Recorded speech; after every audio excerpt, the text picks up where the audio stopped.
ආයිබෝන් ළමයි අපි SQ 5 එදා සාකච්ඡා කළා ප්‍රශ්න 50ක් රයිට් මේ වීඩියෝ එකෙන් අපි එනං ඊළඟ ප්‍රශ්න 50 සාකච්ඡා කරන්න හදන්නේ රයිට් එහෙනම් ඔයාගේ පිළිතුරු පත්‍රයත් ළඟට අරගෙන පේපරේ දිහාත් බලලා අඩුපාඩු තියෙනවා නම් හදා ගන්න හරි වලට හරි දාගන්න 51 ප්‍රශ්නය සමාගමක තොරතුරු ටිකක් දාලා ඉහත ගනුදෙනු වාර්තා කිරීමෙන් පසු ව්‍යාපාරයේ මුළු හිමිකම ඉල්ලනෝනේ මුළු හිමිකම අපි ඉස්සෙල්ලම මේ අවුරුද්දේ මුල හිමිකම හොයාගනිමුද වසර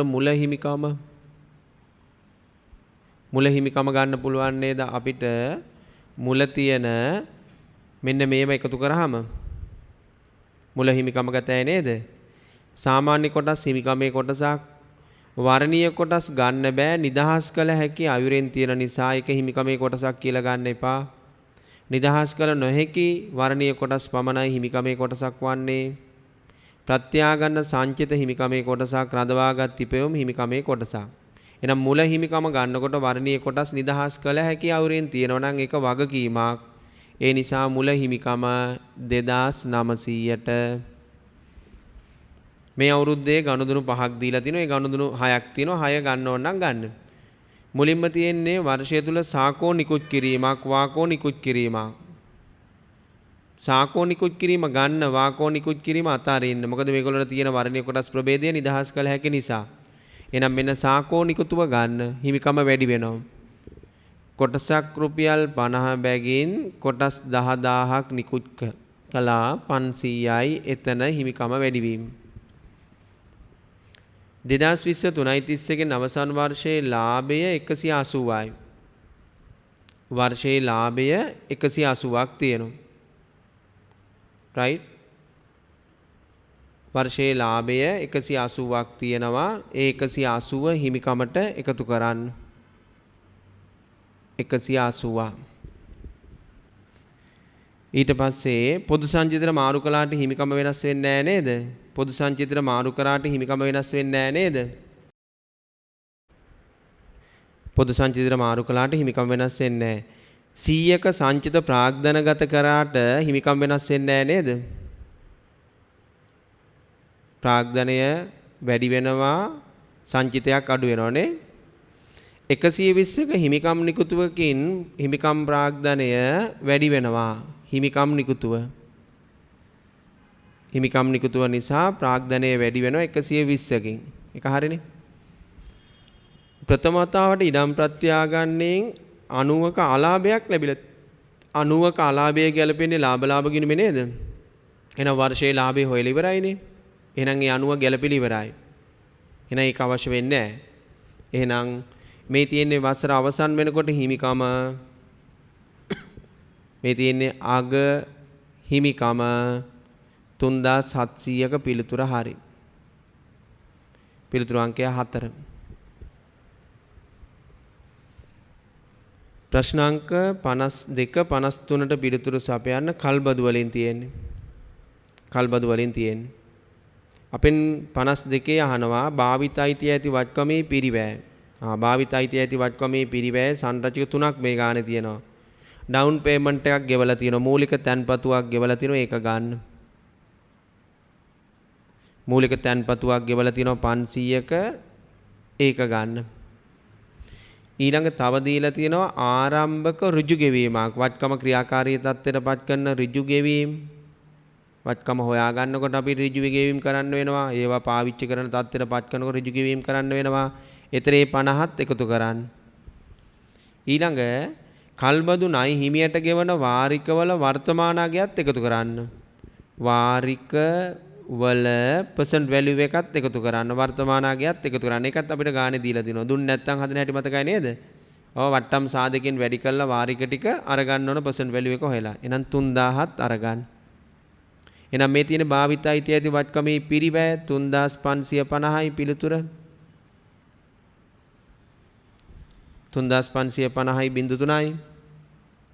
බිංදුවක් කෙටියෙන් හැදුවේ 52 මූල්‍ය තත්ත්ව ප්‍රකාශනයේ පෙන්විය යුතු කල්බදු ණය හිමියන්ගේ ජංගම හා ජංගම නොවන. එහෙනම් මෙන්න කල්බදු ණය හිමි ගිණුමක් හදාගත්තා. මෙන්න කල් බදු ණය හිමිගිනුමක් හදාගත්තා. එතකොට ඒකට බැර කරන්නේ මෙන්න මේක විතරයිනේ. අතන වත්කමේ පිරිවැය තියෙන එක ඉලක්කමයිනේ බැර කරන්නේ. එහෙනම් කල්බදු වත්කමේ නම රත. එහෙනම් රත කියලා බැර කරනවා 3000ක්. පොලිය බැර කරන්න. වාරික ගෙව් එක හර කරන්න. මේ අවුරුද්දට අදාළ පොලිය 100ක් බැර කරන්න. වාරික ගෙවන 700 හර කරාම ඉස්සෙල්ලම කල්බදු ණය හිමිගිණුමේ බැලන්ස් එක හොයාගන්න. 3100යි 3100යි පහතට ගෙන යන ශේෂය 2400යි ඉදිරියට ගේන ශේෂය 2400 කෑලි දෙකකට කඩන්න. කරන්ට් ලයිබිලිටි එක කොච්චරද? ජංගම වගකීම කොච්චරද? නන් කරන්ට් ලයිබිලිටි එක කොච්චරද? ජංගම නොවන වගකීම කොච්චරද?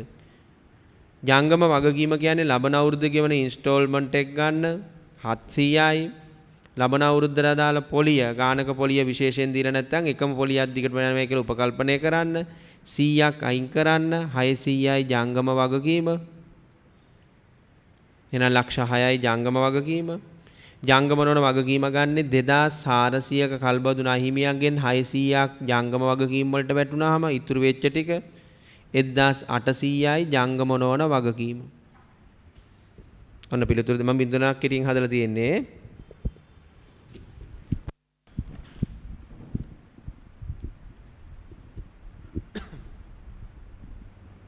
ප්‍රශ්න අංක 54 නිකුත් කිරීමක් තියෙනවා. මේ කොටස් නිකුත් කිරීමෙන් පස්සේ පිළිතුරු වගයක් අහනවා. right.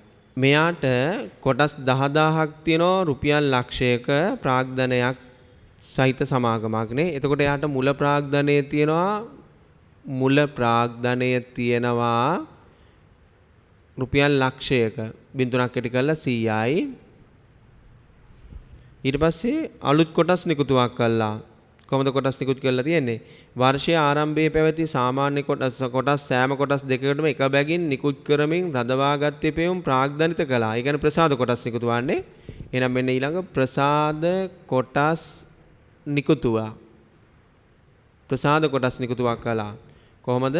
දැනට තියෙන කොටස් 10000යි කොටස් තියෙන්නේ 10000යි දෙකකට එකයි රුපියල් 15 බැගින් එතකොට මුල ප්‍රාග්ධනයේට මේ 75ත් එකතු වෙනවා. එච්චරයි තියෙන්නේ. එහෙනම් අග වෙනකොට ප්‍රාග්ධනයේ වටිනාකම රුපියල් 175.3යි. සාමාන්‍ය කොටස් ප්‍රාග්ධනය 175.3යි. එහෙම උත්තර දෙකක් තියෙනවා. අනිත් එක බලමු. ශුද්ධ වත්කම් වෙනස් වීම. ශුද්ධ වත්කම් වෙනස් වීම වත්කම් වල වගකීම් අතර වෙනස හිමිකමනේ. ශුද්ධ වත්කම් වෙනස් වෙන්නේ නැහැ නේද මේක නිසා? මේ කොටස් නිකුතුව නිසා ශුද්ධ වත්කම් අඩු වෙලා වැඩි වෙනව නේද? සංචිතයක් අඩු වෙලා ප්‍රාග්ධනය වැඩි වෙන එක නේද වෙන්නේ? එහෙනම් ශුද්ධ වත්කම් වෙනස් නොවේ. පිළිතුරු අංකය 1. පිළිතුරු අංකය 1.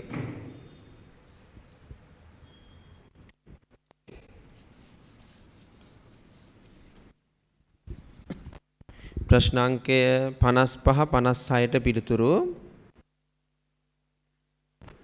එකක් කල්බදු ණය හිමියන්ගෙන් අහන්නේ නේද? භාවිතයිති ඇති වත්කමේ වටිනාකමයි වාර්ෂික ශ්‍රයයි ජංගම නොවන වගකීම් ජංගම වගකීම් වශයෙන් කඩලා දෙන්නලු. රයිට්. හදමු බලන්න එනවා. රයිට්. මෙයා ගන්නවා කල්බදු මෝටර රථයක් වාරික 6කින් ගෙවන. රයිට්. වසර 10 අවසානයේදී ජීවිත කාලය වසර 10යි. ඒකේ අවසානයේදී සුන්බුන්නගේ ලක්ෂයයි. රයිට්. එහෙනම් කල්බදු වත්කමේ වටිනාකම හොයාගමු.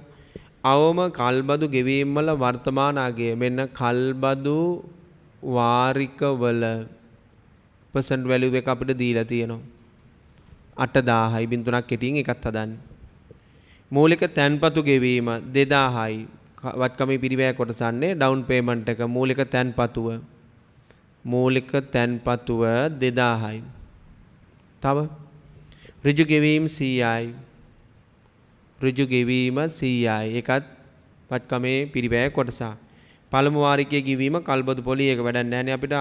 රයිට්. එහෙනම් මේ තියෙන වත්කමේ පිරිවැය 10100යි 0.3යි. ඔන්න පළවෙනි එකේ උත්තරේ.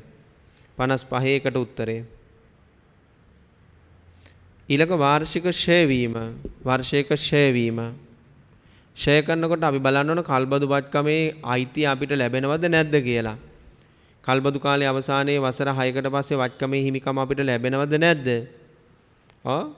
කියන්නේ කියලා නෑ. නමුත් අපේ පැත්තෙන් අපි සුන්බුන් නගයක් අගය කරන්නේ සාමාන්‍යයෙන් වත්කමේ අයිතිය ලැබෙන නිසා. වත්කමේ අයිතිය ලැබෙන්නේ නැත්නම් අපේ පැත්තෙන් අපි සුන්බුන් නගයක් අගය කරන්නේ නෑ ළමයි. හරිද? අපේ පැත්තෙන් සුන්බුන් නගයක් අගය කරන්නේ වත්කම අපිට ලැබෙන නිසා. එහෙනම් අපි ෂෙයා කරනකොට මේ වත්කමේ පිරිවැය 10100න් සුන්බුන් නගය 100ක් අඩු කළා 10න් බෙදෙන උත්තරය අරගන්න කල්බදු වත්කම හරියටම අවුරුද්දේ මුල ගත්තේ. ඒ නිසා ෂය 1000ක් එනවා 3ක් කෙටි කරාම.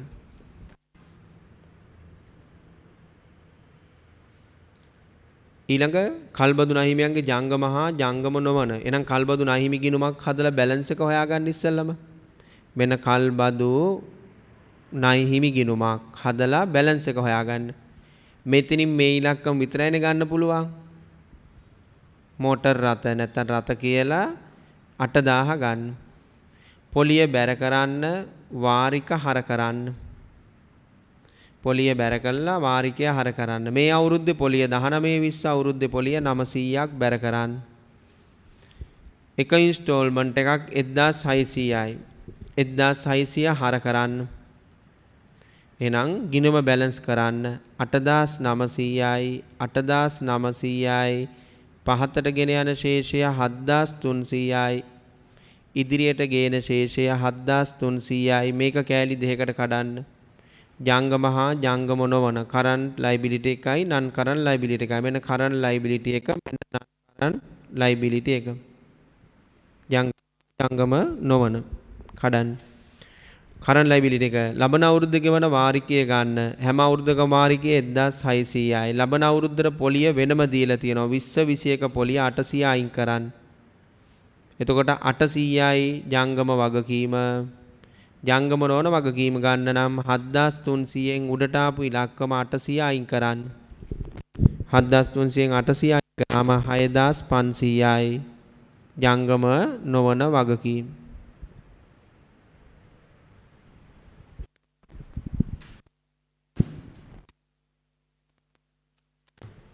ප්‍රශ්නාංකය 57. ඒකෙත් තියෙන කොටස් නිකුත් කිරීමක්. අපෙන් අහන්නේ 2020 3:30 ගේ අවසන් වර්ෂයේ ප්‍රකාශිත ප්‍රාග්ධනයට සාමාන්‍ය කොටස් ප්‍රාග්ධනයට තු බලපෑම කිව්වහම වැඩි වේද අඩු වේද? ඊට පස්සේ අහනවා 2020 3:30 ගේ අවසන් වර්ෂයේ වත්කම් වලට සිදුවෙච්ච බලපෑම. හැමතිස්සෙම ළමයි බලපෑම ඇහුවොත් බලපෑම වැඩි වෙන්නත් පුළුවන් අඩු වෙන්නත් පුළුවන් වෙනස් වෙන්නේ නැති වෙන්නත් පුළුවන්. හරිද? එහෙම පිළිතුරක් තියෙන්න ඕන. බලමු මොකද්ද වෙන්නේ කියලා. කොටසක් 20 ගානේ කොටස් ලක්ෂයක් නිකුත් කරනවා. මුල මුදල සමග කොටස් 1,20,000ක අයදුම් පත්‍ර ලැබෙනවා. සමාගම 6:5 අනුපාතයට කොටස් විභජනය කරනවා. අතිරික්ත අයදුම් මුදල් ආපසු යවනවා. අපිට කොහොම කොටස් නිකුත් කළත් අපි කොටසක් 20 ගානේ නේද නිකුත් කරන්නේ. කොටස් ලක්ෂයක් නේද නිකුත් කරන්නේ. එහෙනම් අපිට කොච්චර සල්ලි ආවත් අපිට තියාගන්න පුළුවන් වන්නේ කොටසක් 20 ගානේ කොටස් ලක්ෂයක සල්ලි විතරයි. එහෙනම් 2000යි අපිට අදාළ මුදල කොටස් නිකුතුවෙන් ලැබෙන මුදල. වෙන කීයක් ආවත් ඒ සල්ලි රිජෙක්ට් කරන්න ඕන. මොන විදියට විභජනය කළත් ඒ කොටස් ටික රිජෙක්ට් වෙන්න ඕන, ප්‍රතික්ෂේප වෙන්න ඕන. මේ සමාගමේ ප්‍රකාශිත ප්‍රාග්ධනයට කොටස් ප්‍රාග්ධනයට වෙච්ච බලපෑම 2000.3ක වැඩිවීම. 2000.3ක වැඩිවීම. 2 2020 3:30 ගේ අවසන් වර්ෂයේ මුළු වත්කම් වලට මේ නිසා මුළු වත්කම් වැඩි වෙනවා. මොකද මුදල් එනවනේ. එහෙනම් මුළු වත්කම සල්ලි එනවා, අපේ ලාච්චුවේ සල්ලි ඉතුරු වෙනවා. එන්නේ මීට වඩා වැඩි ගාණක්. ඒකෙන් ටිකක් රිජෙක්ට් කරාම ඉතුරු වෙන්නේ 20ක මුදල් වත්කම වැඩිවීම. පිළිතුරු දෙකම 20 බැගින් වැඩි වේ. 58 මූල්‍ය ප්‍රකාශන ගැළපිය යුතු සිද්ධිය අහන්නේනේ. අපේ මූල්‍ය ප්‍රකාශන අනුමත කරලා තියෙන්නේ 2020 6:30 තමයි අනුමත කරලා තියෙන්නේ. පළවෙනි එක ගලපන්න පුළුවන්ද බලන්න. 4:15 සිද්ධියක් වෙනවා. මොකද්ද? 3:31 දිනට පැවති කෙටි කාලීන ආයෝජන වල අගය ලක්ෂයකින් පහත වෙනවා. ගලපන්න බෑ. ආයෝජන මිල අඩුවීම වැඩිවීම අපිට ක්ෂණිකව තොරතුරු සපයන දෙයක් නෙමේ. හදිසිය තොරතුරු සපයන දෙයක් අපි බලාපොරොත්තුෙන් හිටිය දෙයක් නෙමේ. ගලපන්න බෑ. 5:30 20 3.31 දිනට හිටිය ණයගැතියෙක් බුන්වත් වුණා. 3.31ට හිටිය ණයගැතියෙක් බුන්වත් වෙච්ච නිසා අපිට බොල් ණය කපත හැකි. එහෙනම් ගලපන්න. හරිද? ඒක ගලපන්න. 6.20 ව්‍යාපාරයේ ගොඩනැගිල්ලක් ගිනි ගත්තා. තවම ඇස්තමේන්තු කළා නෑ වටිනාකම. ගලපන්න බෑ. මොකද ගිනි ගැනීම උනේ 6.20 වාර්තා කරන කාලච්ඡේදෙට පස්සේ සිද්ධියක්. ගලපන්න බෑ. 7.2 2020 3.31 දිනට පැවති ව්‍යාපාරයේ පැවති 150ක පිරිවැය තොගයක් 120කට විකුණුවා. 3.31 දිනට පැවති තොගය විකුණුවේ 7.2. රයිට්? 7.2 තමයි විකුණුවේ. ඒතර මේක ගලපන්න බෑ. විකුණුම ගිණුම් ගත කරන්න ඊළඟ අවුරුද්දේ 3.31 දිනට පැවති තොගය පිරිවැය වුණාට විකුණලා තියෙන්නේ 7.2 වෙනිදා. 7.2 කියන්නේ අපේ මූල්‍ය ප්‍රකාශන අනුමත කළාටත් පස්සේ දවසක් නේද? මූල්‍ය ප්‍රකාශන අනුමත කළාටත් පස්සේ දවසක් නේද? එහෙනම් අපිට සාක්ෂියක් කොහොමවත් නැහැ. ගලපන්න බෑ. පිළිතුරු අංකයේ 3. පිළිතුරු අංකයේ 3. 59ත් නොගලපන සිද්ධිය අහන්නේ. 59 නොගලපන සිද්ධිය.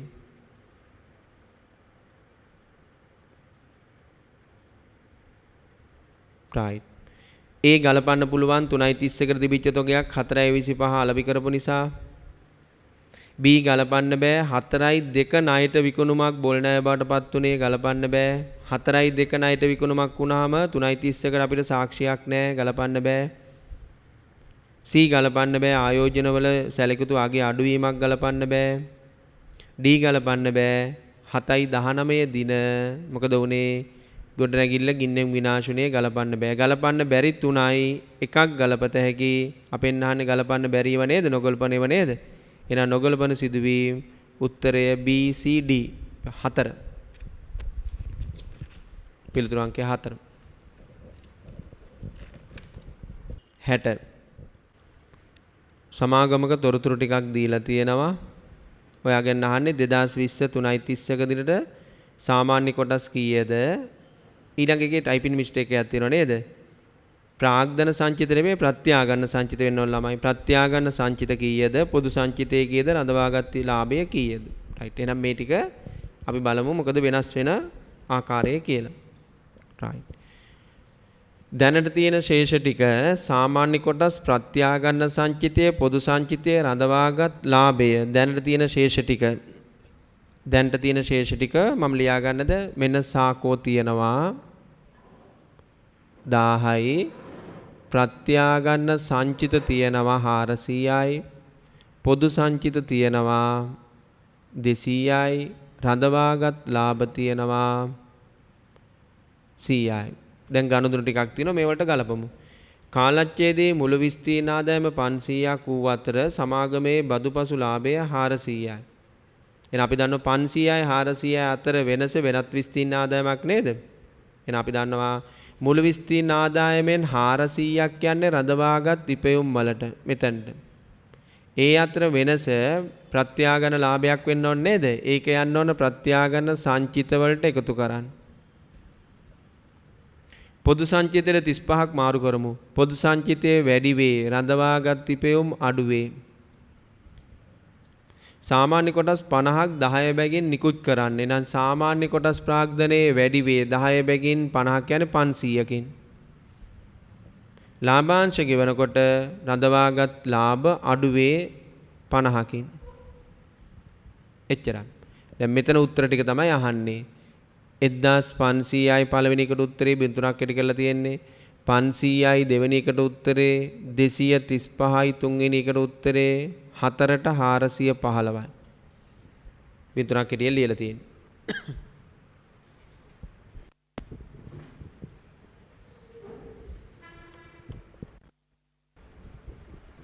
61 ඒකෙත් ප්‍රශ්න තොරතුරු ටිකක් දීලා කොටස් ප්‍රාග්ධනය කොටස් ගණනයි දෙකම ඉල්ලන්නේ. කොටස් ප්‍රාග්ධනය කොටස් ගණනයි දෙකම ඉල්ලනවා. කොටස් ප්‍රාග්ධනයත් ඕන කොටස් ගණනත් ඕන. මම මෙතන කොටස් ගණන මෙතන කොටස් ප්‍රාග්ධනය රුපියල් වලින් right පටන් ගන්නකොටම කොටසක් 100 බැගින් නිකුත් කරපු සාමාන්‍ය කොටස් 20000 බිඳුනක් හිටියෙන් 20000ක ප්‍රාග්ධනයක් තියෙනවා. එහෙනම් එතන කොටස් ගණන ගත හැ නේද මේම 20000 100න් බෙදුවා නම් හරි නේද? 20000 100ෙන් බෙදලා ගන්නවා. එතකොට කීයද? එතන කොටස් ගණන 200යි පටන් ගන්නකොට වටිනාකම 20000යි. ඒක හරිනේ. ඒ මුල ශේෂය. ඊළඟ කියනවා 19/5 දිනට පැවති සෑම කොටස් 5කටම එක බැගින් 80ක වටිනාකමකින් හිමිකම් නිකුතුවක් කළා. ඒ සඳහා ගිය වියදම රුපියල් 10යි. එහෙනම් හිමිකම් නිකුතුවක් කරන්නේ 5කට එකයිනේ. එහෙනම් මෙතන තියෙන කොටස් ගණන 200යි 5කට එකයි 5කට එකයි. එතකොට මෙතන කොටස් ගණන 40යි. මේක නිකුත් කරන්නේ කීයේ බැගින්ද? රුපියල් 80 බැගින්. එහෙනම් 40 වැඩි කිරීම 80. හැබැයි කොටස් නිකුත් කිරීමේ වියදමක් දරලා තියෙනවා 10ක. ඒක අයින් කරන්න. ඒතර වටිනාකම එනවා. 40 වැඩි කිරීම 80. right? හැබැයි ඒකට රුපියල් 10ක වියදමක් දරලා තියෙනවා. එතකොට 40 වැඩි කිරීම 80 3200න් 10ක් ගියාම 3190ක වටිනාකමක් එනවා. හරිද ළමයි එක? කොටස් නිකුත් කිරීමේ වේදම කොටස් ප්‍රාග්ධනයෙන් එකතු වෙච්ච මුදලින් කපා ගන්න. 20 1 පැවති සෑම සාමාන්‍ය කොටස් 6කටම එක බැගින් පොදු සංචිතය යොදා ගනිමින් ප්‍රසාද කොටස් නිකුතුවක් කළා. කොටසක් රුපියල් 100ක අගයට තමයි නිකුත් කළේ. එහෙනම් 2020 1 පැවති කොටස් 2020 1 පැවති කොටස් කියන්නේ මේ නිකුතුවෙන් පස්සේ. එහෙනම් 240යි. නිකුතුවෙන් පස්සේ 40යි. 240ට 6කට එකයි 240ක් 6කට එකක් කියන්නේ 40000යි 40යි කොටස් 3ක් ඇති කළා නිකුත් කරන්නේ රුපියල් 100 ගානේ. එහෙනම් 40 වැඩි කිරීම 100 කොටස් ප්‍රාග්ධනය 4000කින් වැඩි වෙනවා. සංචිතයක් අඩු වෙනවා. අපෙන් සංචිතය ගැන අහන්නේ නැහැ නේ. හිමිකම නෙමෙයිනේ අහන්නේ. right දැන් අහන පිළිතුරු අහන්නේ මෙතන කීයද? 280යි. මෙතන කීයද? 27190. පිළිතුරු අංකය 4. පිළිතුරු අංකය 4. 62. අධ්‍යක්ෂකවරු මූල්‍ය ප්‍රකාශන අනුමත කරලා තියෙන 5.30. හරිද? අපෙන් අහන්නේ මොකද්ද? ගලපන සිදුවීම් මොනවද? ගලපන්න. එක ගලපන්න පුළුවන්ද බලන්න. 4.20 ගොඩනැගිල්ලක් ගිනි ගත්තා. බෑ 4.20 ගොඩනැගිල්ල ගිනි ගත්තේ වාර්තා කරන දවසට පස්සේ දවසක. එනං ගලපන්න බෑ. දෙක ගලපන්න පුළුවන්ද? 2.5 දින ණයට විකුණු 25000ක ඉන්වොයිස් එක වටිනාකමක් ඇති ණයතියෙක් බුන්වත් වුණා. පුළුවන්නේ. විකුණුමුනේ 2.5නේ. එනං ගලපත හැකි. ඊට පස්සේ 2016 4.1 ව්‍යාපාරයට එරෙහිව නඩුවක් පවරන ලද නඩුවක් තීන්දුව ලබා දෙනවා. හැබැයි නඩුව පවරන්නේ 2016 4.1. හරිද? හැබැයි තීන්දුව ලැබෙන්නේ කවදද? 6.2. තීන්දුව ලැබෙන්නේ 6.2. 6.2 වෙනකොට මගේ අධ්‍යක්ෂකවරු අනුමත කරලා ඉවරයි. 5.30 වෙනකොට අනුමත කරලා ඉවරයිනේ. එහෙනම් ගලපන්න බෑ. සීට් ගලපන්න බෑ. නඩුවේ තීරණය එන්නේ 6.2. අධ්‍යක්ෂකවරු මූල්‍ය ප්‍රකාශන අත්සන් කරලා ඉවරයි කවදද? 5.30. එහෙනම් ගලපන්න බෑ. එහෙනම් ගලපන්න පුළුවන් B පමණයි. පිළිතුරු 1.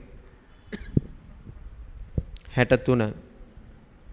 ABC සමාගම සතුව සාමාන්‍ය කොටස් ලක්ෂයක් තියෙනවා. එදිනට තිබිච්ච ශේෂ ටික සාමාන්‍ය කොටස් ලක්ෂයකට අදාළව හිමිකමේ තියෙනවා. ප්‍රකාශ කළ ප්‍රාග්ධනය ප්‍රත්‍යග්‍රහණ සංචිතය පොදු සංචිතය රඳවාගත් ලාභය. ඒතර ඒ ටික එකතුව ගතයි නේද මුල හිමිකම. ඔව් මුල හිමිකම ගතයි ඒ ටික එකතුවනේ. right. ඊට පස්සේ තියෙනවා වසර තුල. අන්න එතන වචනේ වැරදි. වසර තුල නෙමෙයි ළමයි වසර මුල. වසර මුල පැවති කොටස් 10කට එක බැගින් කොටසක් 20ක අගයකට පොදු සංචිතයට මාරු කරලා තියෙනවා. right. ඒ වගේ තොරතුරු ටිකක් දීලා අපෙන් අහන්නේ මොකද්ද? 2020 right 2020 3.31 දින සාමාන්‍ය කොටස් ගණනයි මුළු හිමිකමයි. සාමාන්‍ය කොටස් ගණනයි මුළු හිමිකමයි දෙකම ඉල්ලනවා. එන අර වගේම එකක් නේ. කොටස් ගණන මම මෙතනම හදනවා මෙන්න. කොටස් ගණන හිමිකම. කොටස් ගණනයි හිමිකමයි ඉල්ලන්නේ. හරි ඉතල කොටස් ගණන හොයාගනිමු කොහොමද කියලා. පටන් ගන්නකොට කොටස් 100යි. පටන් ගන්නකොටම කොටස් 100යි. කොටස් 100 ප්‍රාග්ධනයේ මේ කොටස් 100කට අදාළ හිමිකම අර ප්‍රකාශිත ප්‍රාග්ධනයයි ප්‍රත්‍යාගන්න සංචිතයයි පොදු සංචිතයයි රඳවාගත් ලාභයි ඔක්කොම එකතු කරන්න 1450යි මෙතන එන්නේ මං හොයන්නේ දැන් හිමිකම කොටස් ප්‍රාග්ධනය කියන්නේ මෙතන හිමිකම හොයන්නේ ඔක්කොම ටික ඊළඟ ප්‍රසාද කොටස් නිකුතුවක් කරනවා 10කට 1යි. වසර මුල පැවති කොටස් වලට 10කට 1යි. එහෙනම් මෙතන 100ක් තියෙනවා 10කට 1යි කියන්නේ 10යි එතන. නිකුත් කරන්නේ කීය බැගින්ද? 20 බැගින්. එහෙනම් හිමිකම වැඩි වෙනවා. හිමිකම වැඩි වෙනවා. කීයකින්ද? 200කින්. 200කින් වැඩි වෙනවා. ඊළඟ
20ක් කොටස් නිකුත් වෙනවා. කීය ගානේද? 12 බැගින්. එතන 240යි. එහෙනම් කොටස් සංඛ්‍යාව 140යි. වටිනාකම 1440යි. පිළිතුරු අංකය 5. පිළිතුරු අංකය 5. 68. 2020 3:31 නවසන් වර්ෂයේ හිමිකමේ වෙනස් වීම අහන්නේ. වෙනස් වෙන්නේ නැහැ ප්‍රසාද කොටස් නිකුතුවකින්. හිමිකම වෙනස් වෙන්නේ නව කොටස් නිකුතුවකින් පමණයි. එහෙනම් 2 ලක්ෂයයි හිමිකමේ සිදුවෙච්ච වෙනස් වීම වැඩි වීම. පිළිතුරු අංකය 1. 69. අහන්නේ මොකද්ද? ගැළපිය යුතු සිද්ධිය නේද? කලපන සිද්ධිය. එක ගලපන එකක්ද කියලා බලන්න. 23:31 දිනවල පැවති 50000ක පිරිපෑතෝගයක් 6:15 දින 45000කට විකුණුවා. 6:15 කියන්නේ මගේ කාලච්ඡේදයේ අතරතුර. හරි. ගලපත හැකි. අඩු ගානට විකුණුවාම තොක් අපහැරීමක් හඳුනා ගන්න ඕනේ. B ගලපත හැකිද? 4:15 සිදු කළ ණයට විකුණුම් ලක්ෂයක ණයකතියෙක් බුන්වත් වුණා. බෑ ගලපන්න. 4:15 විකුණුම ඇති වෙලා තියෙන්නේ. ගලපන්න බෑ. ඊළඟ 2018 එකයික ගනුදෙනුකරුවෙකු විසින් පවරපු නඩු තීන්දුවකට 50000ක මුදලක් ගෙවන්න කියලා තීරණය වෙච්ච දවස බලන්න. 6:28 6:20න් මූල්‍ය ප්‍රකාශන අනුමත වෙලා ඉවරයි. ගලපන්න බෑ. එහෙනම් ගලපන්න පුළුවන් වන්නේ ඒ පමණි. පිළිතුරු 1. 70 භාවිතයිති ඇති වත්කම 71 ජංගම වගකීම් ජංගම නොවන වගකීම්. ඔය එකම වගේ ගණන් රිපීට් කරන්නේ ඔයගොල්ලෝගේ අතින් වර්ධින සම්භාවිතාවය වැඩි තැයි. හරිද? එකම වගේ වාර්තා කරන කාලච්ඡේදයෙන් පස්සිද්දීන් ගොඩක් ගණන් වල තියෙනවා. හරිද? කල්බදු ගොඩක් ගණන් වල තියෙනවා. කොටස් නිකුත් කිරීම, ප්‍රසාද කොටස් නිකුත් කිරීම, හිමිකම් කොටස් නිකුත් කිරීම ඔයාලා ගණන් වල තියෙනවා. මොකද ඔයගොල්ලෝගේ පේපර් ඇනලිස් කරාම ළමයිගේ අතින් ඒවා වැරදිච්ච ප්‍රමාණය වැඩි වෙලා තියෙනවා. ඒ නිසා තමයි ඒවා ගොඩක් එක දිගට සාකච්ඡා කරන්න දාලා තියෙන්නේ. හරි. භාවිත අයිති ඇති වත්කමේ පිරිවැය හොයමු. ගෙවන වාරිකවල වර්තමාන අගය දීලා තියෙනවා. මෙන්න වාරිකවල ප්‍රසන්ට් වැලියු එක දීලා තියෙනවා 2000යි. ඊළඟ ඩවුන් පේමන්ට් එක මූලික තැන්පතු මුදලක් දීලා තියෙනවා. මූලික තැන්පතුව 1000යි. ඊට පස්සේ ආරම්භක ඍජු වියදමක් දීලා තියෙනවා. ඍජු වියදම 500යි. එච්චරයිනේ. 2500යි. 3000 නේ 3500යි. හරිනේ පළවෙනි එකට උත්තර 70ට පිළිතුරු අංකය 3. පිළිතුරු අංකය 3. 71 වගකීම් ජංගම වල කඩන්නම් කල්බදු ණය හිමි ගිණුමක් හදන් ඉන්න ඕනේ නේද? මෙන්න කල්බදු ණය හිමි. මෙතන තියෙන ඉලක්කම් වලින් මෙයා විතරක් බැර කරනවා. මොකද්ද වත්කම? මෝටර් රථ 2000යි. පොලිය බැර කරන්න මේ අවුරුද්දේ පොලිය බැර කරන්න. පොලිය බැර කරන්න ඕන 19/4 එකනේ ගත්තේ. මේ අවුරුද්දේ පොලිය 100යි. වාරිකය හර කරන්න අවුරුද්දක් අවසානයේ වාරික ගෙවනවා. එනම් මුදල් වාරික ගෙවනවා අවුරුද්දකට කීයක්ද? වාරික ගෙවන්නේ 500යි. දැන් ගිණුම බැලන්ස් කළා 2100යි 2100යි. පහතට ගෙන යන ශේෂයේ 1600ක් තියෙනවා. මේක ඉදිරියට ගෙනලා කෑලි දෙකකට කඩන්න ජංගම නොවන ජංගම කියලා. එහෙනම් මෙන්න කරන්ට් ලයබිලිටි එක මෙන්න නන් කරන්ට් ලයබිලිටි එක. ලබන අවුරුද්ද ගෙවන ඉන්ස්ටෝල්මන්ට් එක 500යි. ලබන අවුරුද්දට අදාළ පොලිය විශේෂයෙන් දීලා නැත්නම් හැම අවුරුද්දකම පොලිය සමානයි. 100 බැගින් අඩු කරා යන්න 400යි. ජංගම නොවන ලබන අවුරුද්දට අදාළ නොවන කොටස 1600න් ලබන අවුරුද්දට අදාළ කොටස 400 අයින් කරන්න 1200යි.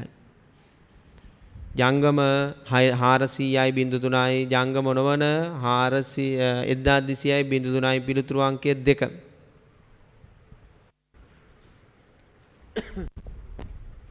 ප්‍රශ්න අංක 72 ලියන එකක්. මේ උත්තරේ ලියුණාද කියලා බලන්න.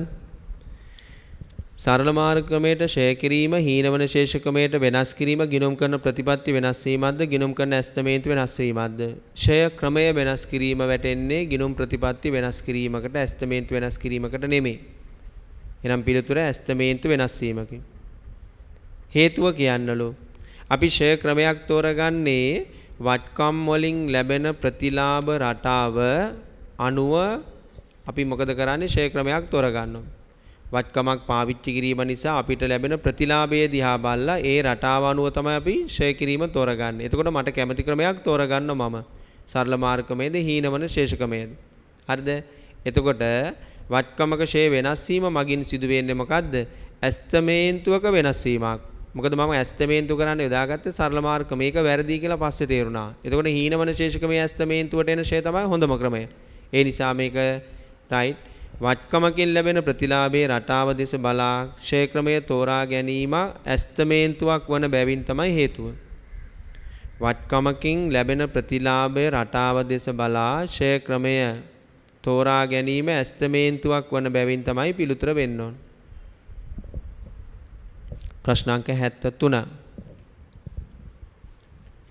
බදු පෙරලාභයේ දීලා වර්ෂයේ ඇස්තමේන්තුගත ආදායම් බදු පසුලාභයෙන් 10%ක් දීලා ඉඩම් ප්‍රත්‍යාගන අතිරික්තයක් දීලා පෙර වසරේ අලාභයක් දීලා මෙම ප්‍රත්‍යාගන ගැලපිල්ල නිසි පරිදි ගලපලා තියෙනවලු කාලච්ඡේදයේ බදු වියදම හොයන්නලු කාලච්ඡේදයේ මුළු විස්තීර්ණ ආදායම හොයන්නලු බදු වියදම රයිට් අපිට දීලා තියෙනවා බදු පෙර සුද්ධ ලාභය 440යි මෙන්න මෙතනින් අඩු කරන බදු වියදම කීයද එතන පස්සේනේ කාලච්ඡේදයේ සුද්ධ ලාභය අපිට දීලා තියෙන බදු පෙර ලාභය ආදායම් බදු මේගොල්ලෝ taxeru කරන්නේ බදු පසුලාභයෙන් 10%යි මෙන්න මෙතනින් එන උත්තරෙන් 10%ක් තමයි ආදායම් බදු ඇස්තමේන්තු කරන්නේ මෙතන 100 නම් මෙතන 10යි මෙතන දන්නේ මෙතන දන්නේ හැබැයි මෙතන දාන්නවා මෙතනට ඉලක්කමක් එන්න ඕනේ 110ට නේද ඇයි මෙතන 110න් 10ක් කරාම අඩු කරාම නේද 100 එන්න ඕන එහෙනම් අපි මෙතන ඉලක්කම දන්නේ මෙතන ඉලක්කම දන්නේ මෙතන ඉලක්කම දන්නවා එහෙනම් මෙතන ඉඳන් මෙතන හොයතෑගිනේ 440 110න් බෙදලා 10න් වැඩි කරන්න ආදායම් බදු වියදම 40000යි ඔන්න පළවෙනි කොටසට උත්තරේ බදු වියදම කීයද 40000යි එහෙනම් බදු පසුලාභය කාලච්ඡේදයේ සුද්ධ ලාභය ලක්ෂ 4යි ලක්ෂ 4 නැත්තම් මේම ගතයනේ 110න් 100 කාලච්ඡේදයේ මුළු විස්තීර්ණ ආදායම මේකට වෙනත් විස්තීර්ණ ආදායම් එකතු කරන්න වෙනත් විස්තීර්ණ ආදායමක් තියෙනවා ප්‍රත්‍යාගන්න ලාභය මේ අවුරුද්දේ ප්‍රත්‍යාගන්න ලාභය 100යි 100ම එකතු කරන්න බෑ පෙර වසරේ ප්‍රත්‍යාගන්න ලාභ 30ක් රිකව වෙලාලු මෙම ගැලපීම නිසි පරිදි ගලපා ඇත එහෙනම් ඒක රිකව වෙලා ඉවරයි එහෙනම් 30ක් අලාභ ප්‍රතිවර්ත වෙලා ඉවරයි තව 70ක් ඉතුරුනවා 70 OC මේ වෙනත් විස්තීර්ණ ආදායම් වලට එකතු කරන්න එහෙනම් මුළු විස්තීර්ණ ආදායම 470.3ක පිළිතුර මම බින්දුනක් කෙටි කරන ගණන් හැමතිස්සෙම බින්දුනක් කෙටියෙන් හදන්නේ 4,70,000යි පිළිතුර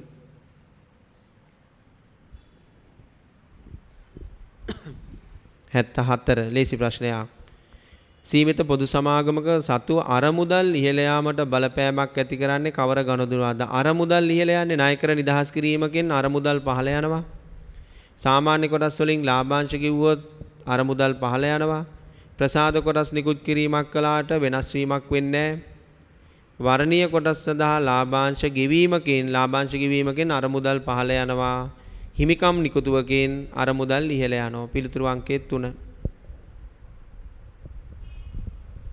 75 රයිට් කොටස් නිකුතුවකට පස්සේ සමාගමේ සිදුවන වත්කම් වලට සිදුවන බලපෑම වත්කම් වලට කොටස් ප්‍රාග්ධන නෙමෙයි වත්කම් වලට වන බලපෑම කොටස් නිකුතුවකින් මුදල් ලැබෙනකොට මුදල් වත්කම වැඩි වෙන්නේ එහෙනම් මුදල් ලැබීම නිසා මුදල් වත්කම වැඩි වෙනවා කීයක් කොටස් නිකුතුවෙන් සල්ලි ලැබෙනවද 200යි නිකුත් කරන්නේ 220ක් ආවට 20කට සල්ලි රිජෙක්ට් කරනවනේ අපිට තියන් ඉන්න බෑනේ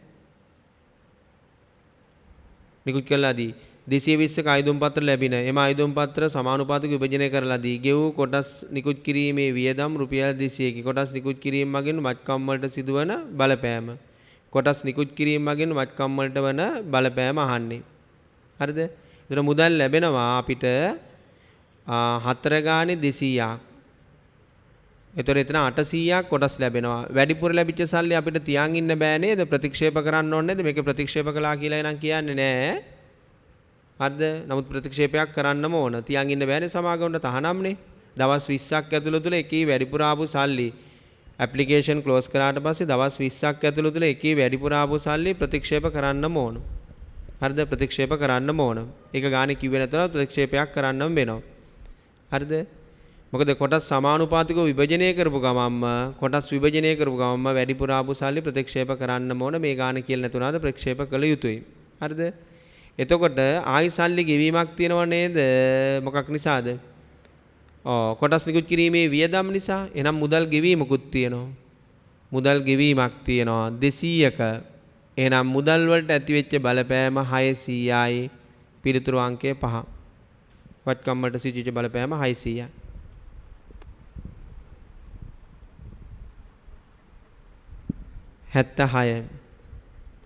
76 කරුණු 3ක් දීලා මේ කරුණු 3ට අදාළ ගිණුම් ප්‍රමිතියට අනුව පහදලා දෙන්නලු. එකේ printing mistake එකක් තියෙන වරදක් තියෙනවා. ව්‍යාපාරයක් විසින් පනවා තිබූ නඩුවක තීන්දුව තවම ලැබී නොතිබුණත් එය ජංගම වගකීමක් නෙමෙයි වත්කමක් ලෙස හඳුනාගෙන ඇත. ව්‍යාපාරය විසින් පනවපු නඩු තීන්දුවක වන්දිය තීන්දුවක් තවම ලැබී නැතත් වත්කම් වල ඒක තබලලු තියෙන්නේ. මේක හඳුනා ගන්න බෑ. ව්‍යාපාරය විසින් නඩු තීන්දුවක් පවරලා කාට හරි විරුද්ධව. හරිද? හැබැයි තාම තීන්දුව ලැබිලා නැහැ. එතකොට ඒක තාම ජංගම වත්කමක් බවට පත් වෙලා නැහැ. වත්කමක් ලෙස හඳුනා ගන්න බෑ. මොකද්ද ගිණුම් ප්‍රමිතිය? LKS 37. 37 අනුව මොකද්ද මේක? අසම්භාව්‍ය වත්කමක්. පිළිතුර ගිණුම් ප්‍රමිතිය නම් කරන්න. LKS 37 අනුව පහදන්න. මොකද්ද? අසම්භාව්‍ය වත්කම් ගිණුම් ගත කළ නොහැක. අසම්භාව්‍ය වත්කම් ගිණුම් ගත කළ නොහැක. 2. කාලච්ඡේදයට පසුව ආයෝජන වෙළඳපළාගේ පහත වැටීමක් අලාභයක් ලෙස සටහන් කර ඇත. වැරදි. හඳුනා ගන්න තහනම් කාට අනුවද? LKS 10ට අනුව වාර්තා කරන කාලච්ඡේදයෙන් පසු අනාවරණ සිද්ධියක් පමණයි. අලාභ දාන්න බෑ. LKS 10ට අනුව වාර්තා කරන කාලච්ඡේදයෙන් පසු අනාවරණ සිද්ධියක් පමණයි. ගලපන සිද්ධියක් නෙමෙයි. 3. ඊළඟ මාසයේ ලබා දිය යුතු විකුණුම් ආදායම ලෙස මෙම වසරේ හඳුනාගෙන ඇත. වැරදි. විකුණුම් ඇණවුමක් මේ වසරේ හඳුනාගන්නේ ආදායම ලෙස නෙමේ වගකීමක් ලෙස. එතකොට මොකද්ද ගිණුම් ප්‍රමිතිය? SLF RS 15ට අනුව මොකද්ද හේතුව? භාණ්ඩ විකුණුමක් සම්පූර්ණ වෙන්න නම් මොකද්ද වෙන්න ඕන? භාණ්ඩයේ තිබිච්ච කාර්ය සාධන බැඳීම් තෘප්තමත් වෙන්න ඕන. එහෙනම් කාර්ය සාධන බැඳීම තෘප්තවත් වෙන්නේ නැහැ. ඇඩ්වාන්ස් එකක් හම්බුණා. භාණ්ඩයේ භෞතික අයිතිය පවරන්න ඕන. භාණ්ඩයේ නෛතික අයිතිය පවරන්න ඕන. භාණ්ඩයේ පාලන අයිතිය කස්ටමර්ට පවරන්න ඕන. හරිද? කස්ටමර් මේ භාණ්ඩය පිළිගන්න ඕන. අන්න ඒ වගේ හේතු කිහිපයකට පස්සේ තමයි කාර්ය සාධන බැඳීම තෘප්තමත් වන්නේ. එහෙනම් කාර්ය සාධන බැඳීම තෘප්තමත් නොවන නිසා අයබාරය ලෙස හඳුනාගත බෑ. SLF RS 15ට අනුව. 77. සත්‍යද අසත්‍යද? හිමිකම් කොටස් නිකුතකින් සමස්ත හිමිකමට බලපෑමක් නොවේ. හිමිකම් නිකුතුවකින් බලපානවනේ. හිමිකම වැඩි වෙනවනේ. සාමාන්‍ය කොටස් එහෙනම් පළවෙනි එක අසත්‍යයි. සාමාන්‍ය කොටස් හිමියන්ට යෝජිත ලාභාංශ සටහනකින් හෙළිදරව් කර ජංගම වගකීම් වල ඇතුළත් කරන්න ඕන. වැරදි. සටහනකින් හෙළිදරව් කිරීම විතරයි කරන්නේ. ජංගම වගකීමක් වෙන්නේ නැහැ. අසත්‍යයි. වත්කමක ජීව කාලය වෙනස් වීම ප්‍රතිපත්ති වෙනස් වීමක අසත්‍යයි. ඇස්තමේන්තු වෙනස් වීමක් අසත්‍යයි. පෙර වසරක සිදු වූ ගිණුම් කරන වැරදි නිවැරදි කර නැවත මූල්‍ය ප්‍රකාශන පිළියෙල කිරීම අතීතානුයෝගී නැවත ප්‍රකාශ කිරීම ලෙස හඳුන්වයි. හරි. පෙර වසරක වරදක් හදලා නිවැරදි කළාට පස්සේ ඒ ක්‍රමයට ගිණුම් ප්‍රමිතිය කියන්නේ මොකද්ද? අතීතානුයෝගී නැවත ප්‍රකාශ කිරීම. තව ඔයගෙම වචනයක් තියෙනවා. අතීතානුයෝගී විවහාරය. ඒ ගිණුම් කරන ප්‍රතිපත්ති වෙනස් කිරීමක් අතීතයට බලපාන ලෙස ගැලපුවනම්. ඒකට කියන්නේ අතීතානුයෝගී විවහාරය. අතීතානුයෝගී නැවත ප්‍රකාශ කිරීම කියලා කියන්නේ මොකද්ද? පෙර කාලච්ඡේදක ගිණුම් කරන වරදක් නිවැරදි කිරීමක් කළා නම් ඒකට කියන්නේ මොකද්ද? අතීතානුයෝගී නැවත ප්‍රකාශ කිරීම, නැවත සකස් කිරීම. 78 2020 3:31 දිනට ගෙවූ ලාභාංශය නේද අහන්නේ. ඒ අවුරුද්දට ගෙවුව ලාභාංශය නේද? මෙතන ප්‍රින්ටින් මිස්ටේක් එකක් තුන හදන්න බෑ මේ ගාන මෙහෙම තියෙද්දි. ඔය අන්තිමට තියෙන නේද වාක්‍යයේ 2020 3:31 දිනට මුළු හිමිකම රුපියල් කියලා. එතන 1100.3ක් නේද වැදිලා තියෙන්නේ. එතන 11000.3ක් එන්න ඕන. 1100 නෙමෙයි බිඳුවක් අඩුවෙන් ටයිප් වෙලා 1100 11000.3. ලාභාංශ ගෙවීම නේද අහන්නේ. ලාභාංශ ගෙවීම නේද අහන්නේ. right. එහෙනම් ලාභාංශ ගෙවීම මේ ගානේ ඔක්කොම මුල හිමිකම තියෙන්නේ. right. මේකට ඔක්කොම හිමිකමම බලා ගන්න ගිණුමක් ඇඳනනම් ලේසි මේ. හිමිකම් ගිණුමක් ඇඳනනම් ලේසි. හිමිකම් ගිණුමක් ඇඳනනම් ලේසි. right. අවුරුද්දේ මුල හිමිකම ගානේ දීලා තියෙනනේ 19/4 දිනට මුල හිමිකම රුපියල් 1000යි. ඊයත ගනුදෙනු පමණක් සිදු වී ඇත. සංචිත ප්‍රාග්ධනගත කර ඇත්තේ රඳවාගත් ලාභයේ භාවිතා කරමිනි. 2020 3:31 දිනට මුළු හිමිකම 1100ක් නම් වර්ෂය තුල ගෙවූ ලාභාංශය නේද? මේ ගාන හිමිකම් ගිණුමෙන් ඇඳනනම් ලේසි. මුල හිමිකම 10000යි බැරට. අවසන් වෙනකොට හිමිකම 11000යි හර පැත්තෙන් පහතට.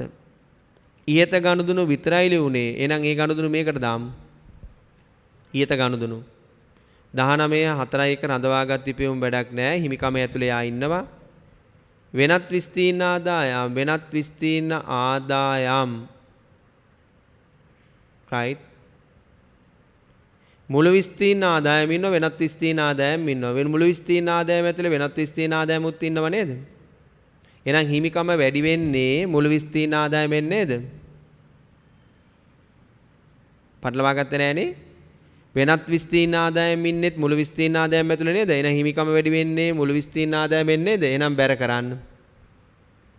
සංචිත ප්‍රාග්ධනගත කරාට හිමිකම වෙනස් වෙන්නේ නෑ නේද? පොදු සංචිතයට මාරු කළාට හිමිකම වෙනස් වෙන්නේ නෑ නේද? අඩු වෙනව වැඩි වෙන එක වෙන්නේ. එහෙනම් හිමිකමට බලපාලා තියෙන්නේ මුළු විස්තීර්ණ ආදායම විතරයි.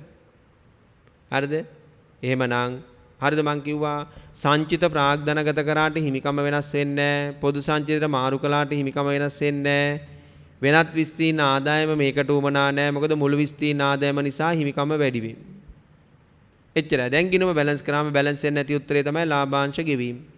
එහෙනම් 11400යි 11400යි ලාභාංශ තිබිලා තියෙනවා. හිමිකම අඩු වෙනවා ලාභාංශ නිසා 400. පිළිතුර ලක්ෂ 4යි. පිළිතුරු අංකය 2. 79. පහත සඳහන් ගනුදෙනු අතරින් සමාගමේ මුළු හිමිකමට බලපෑමක් ඇති නොකරන ගනුදෙනු මොනවද? ගනුදෙනු තොරමු. හිමිකමට බලපෑමක් නොකරන ප්‍රසාද කොටස් නිකුතුවක් හිමිකමට බලපාන්නේ නැහැ. හිමිකම් නිකුතුවකින් හිමිකම වැඩි වෙනවා.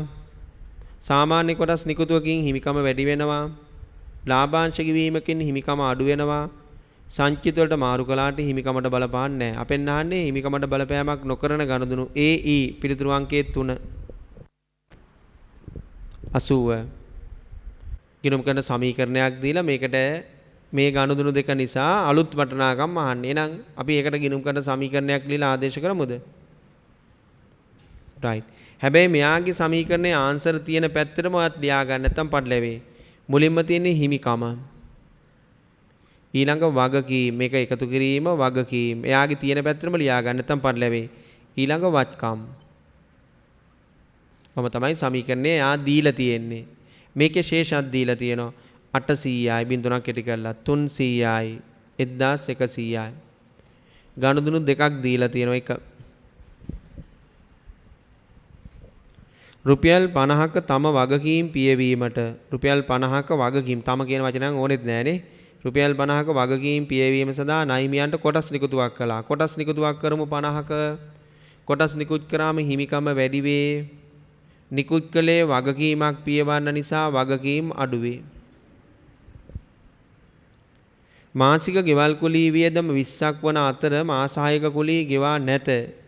ගෙවල් කුලී සම්බන්ධ කිසිම සටහනක් තබා නැත. එහෙනම් සටහනක් තබලා නැහැ කියන්නේ ඒ සටහන තබන්න වෙනවා. මෙන්න 2. මාසික ගෙවල් කුලී 20යි. මාස 6ක කුලී ගෙවලා තියෙන. එහෙනම් වත්කම් වලින් මාස 6ක කුලී 26ක් 120ක් අඩු කරන්න. තව මාස 6ක කුලී ගෙවන්න තියෙනවා. වගකීම් වැඩි කරන්න. හරිද? එතකොට මුළු වියදම හිමිකමෙන් අඩු කරන්න 240ක්. ඔච්චරයි. දැන් අලුත් හිමිකම 610යි. අලුත් වගකීම් 370යි. අලුත් වත්කම් 980යි. ඔන්න ඔය පිළිතුර තියෙන එක තෝරන්න. පිළිතුරු අංකය 2.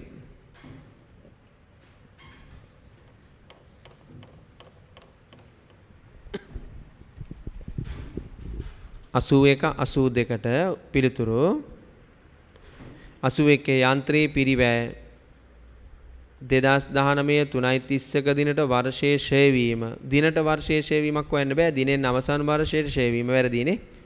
19 3.31 ගෙන් අවසන් වර්ෂයට ෂය වීම. වර්ෂයේ දිනට බෑනේ ෂය වීම හොයන්න වර්ෂයට. 82 2020 3.31 ගෙන් අවසන් වර්ෂයේ ෂය. එතන හරි. 2020 3.31 දිනට යන්ත්‍රයේ ධාරණ අගය. රයිට්. යන්ත්‍රයක් මිලදී ගත්ත කතාවක් නේද තියෙන්නේ? ඉස්සෙල්ලාම යන්ත්‍රයේ පිරිවැය හොයාගනිමුද? යන්ත්‍රය ගත්තේ මිලියන 80කට. මම මිලියන වලින්ම හදන්නම්. මිලියන 80කට ගත්තේ. 80ට ගන්නකොට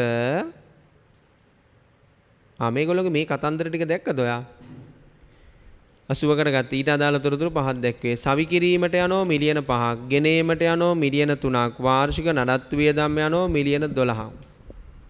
අතිරේක තොරතුරු වල මේ ප්‍රතිපත්තිය දැක්කද?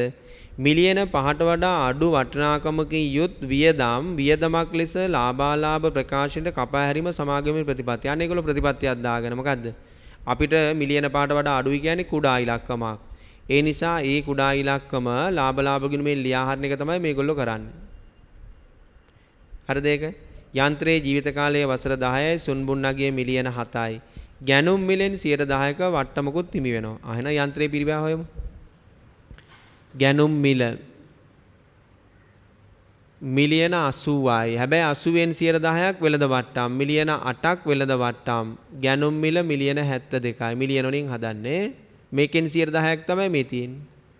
වෙළඳ වට්ටම. සවි කිරීමේ වියදම මේකට එකතු කරනවද නැද්ද? මිලියන 5ට වඩා අඩු නම් එකතු කරන්න තහනම්. මිලියන 5ට වඩා අඩු නෑ. මිලියන 5යි කියන්නේ අඩු නෑනේ. එන එකතු කරන්න.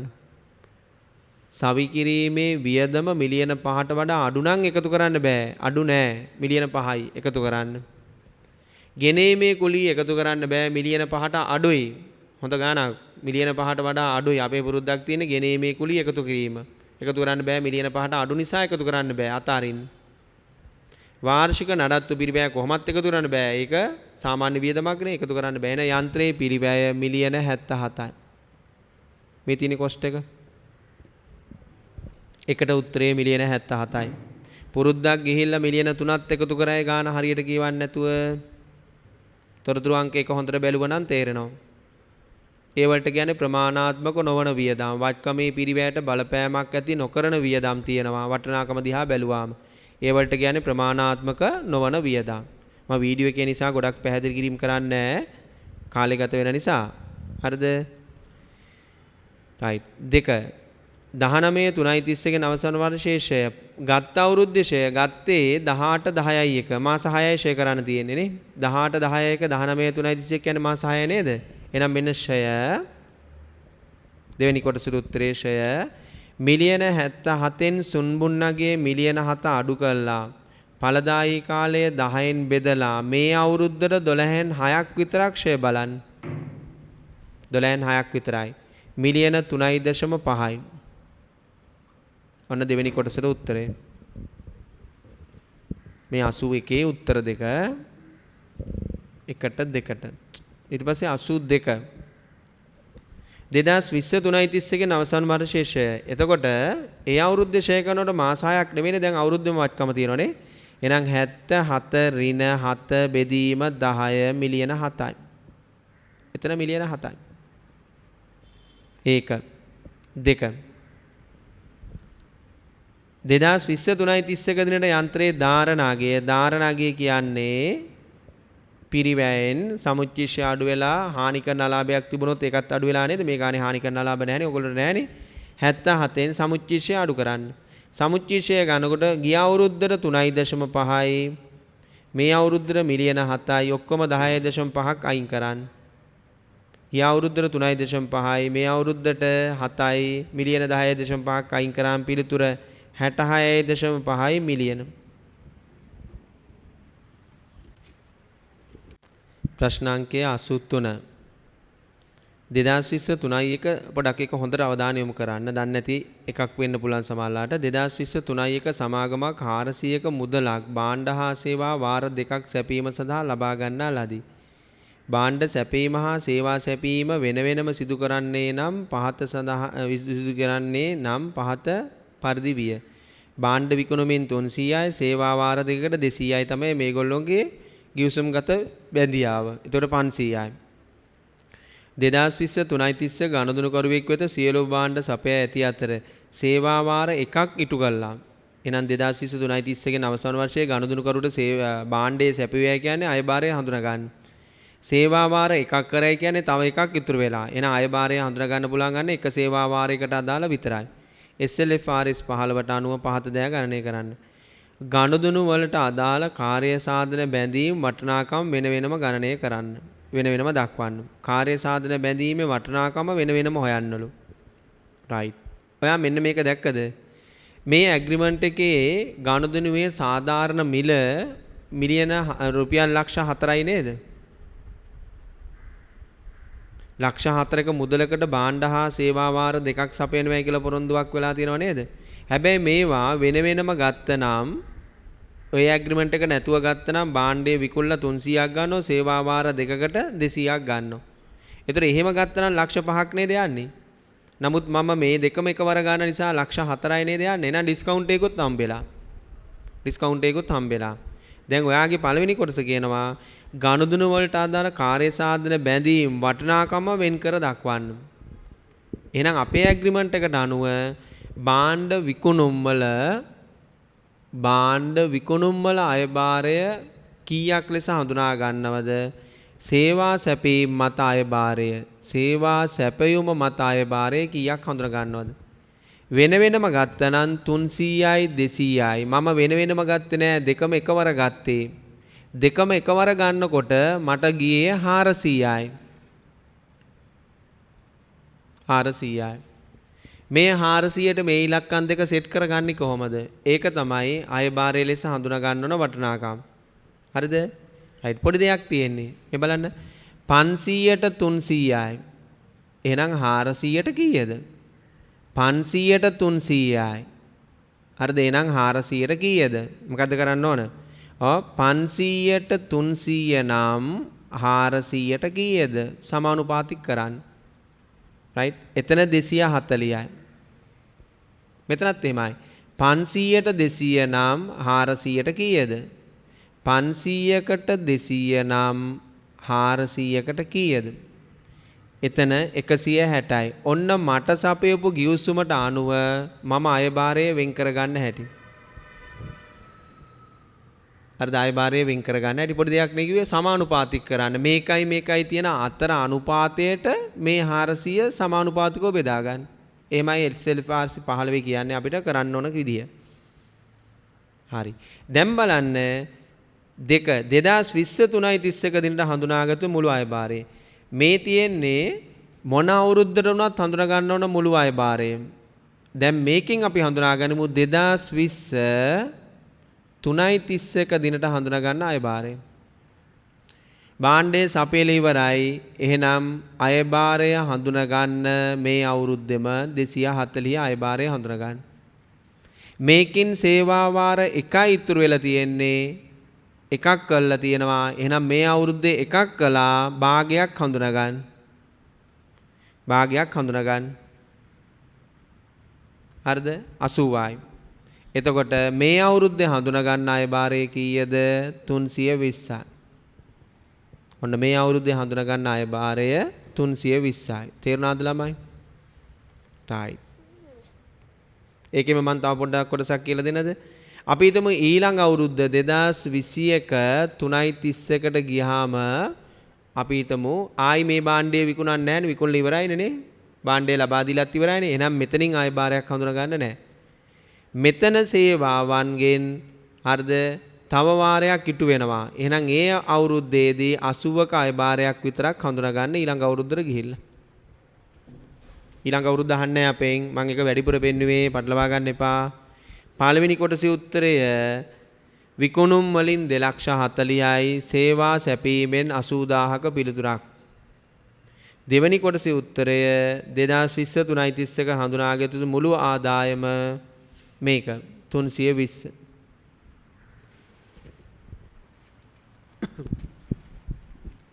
ප්‍රශ්න අංකය 85 ඒකේ තියෙන්නේ මොකක්ද? හල්බදු එකක් නේ. ඒකෙත් ඉල්ලන්නේ මූල්‍ය තත්ත්ව ප්‍රකාශනයේ පෙන්වන්න ඕන කල්බදු ණය හිමියන්ගේ ගාන ජංගම හා ජංගම නොවන වශයෙන් වෙන් කළා 85 ඉල්ලන්නේ මොකද්ද? වත්කමේ ෂයයි වත්කමේ සාධාරණ ධාරණ අගයයි 23:31කට. බලන්න. රයිට්. ඉස්සෙල්ලාම අපි මේ භාවිතයිතිය ඇති වත්කමේ පිරිවැය හඳුනා ගනිමුද? ඉස්සෙල්ලාම භාවිතයිතිය ඇති වත්කමේ පිරිවැය හඳුනා ගනිමුද? කොහොමද පිරිවැය හඳුනාගන්නේ? 110ක මූලික තැන්පතුවක් පිරිවැයට ගන්න. මූලික තැන්පතුව පිරිවැයට ගන්න 110යි. එක පිරිවැය සංරචකයන්නේ 110යි. ඊළඟ ඍජු ගෙවීමක් තියෙනවා. ඒකත් ගන්න පිරිවැයට. ඍජු ගෙවීම 40යි. ඒකත් ගන්න. ඊළඟ වාරික 5කින් ගෙවන්න ඕන. මෙම යන්ත්‍රයේ ඵලදායී කාලය අවුරුදු 6යි. කල්බදු කාලයෙන් පසුව වත්කම සමාගමට හිමි නොවේ. උස්සයි යනවා. වත්කම අපිට හම්බෙන්නේ නැහැ කියන උස්සයි යනවා. පළමු වාරිකයේ ගෙවා ඇති අතර වර්ෂ 5ට අදාළ ගණනය කළ පොලිය. රයිට්. එක වාරිකයක් කීය ගානේද ගෙවන්නේ? 100 ගානේ. එහෙනම් අපිට දැන් පුළුවන් ගෙවන වාරිකවල වර්තමාන අගය හොයන්න. මෙන්න ගෙවන වාරිකවල වර්තමාන අගය. එක වාරිකයක් 100 ගානේ වාරික 5ක් ගෙවනකොට 500යි. මේ 500ෙම තියෙන මුළු පොලිය අයින් කරන්න. මේ වාරික 5ෙම තියෙන මුළු පොලිය අයින් කරන්න.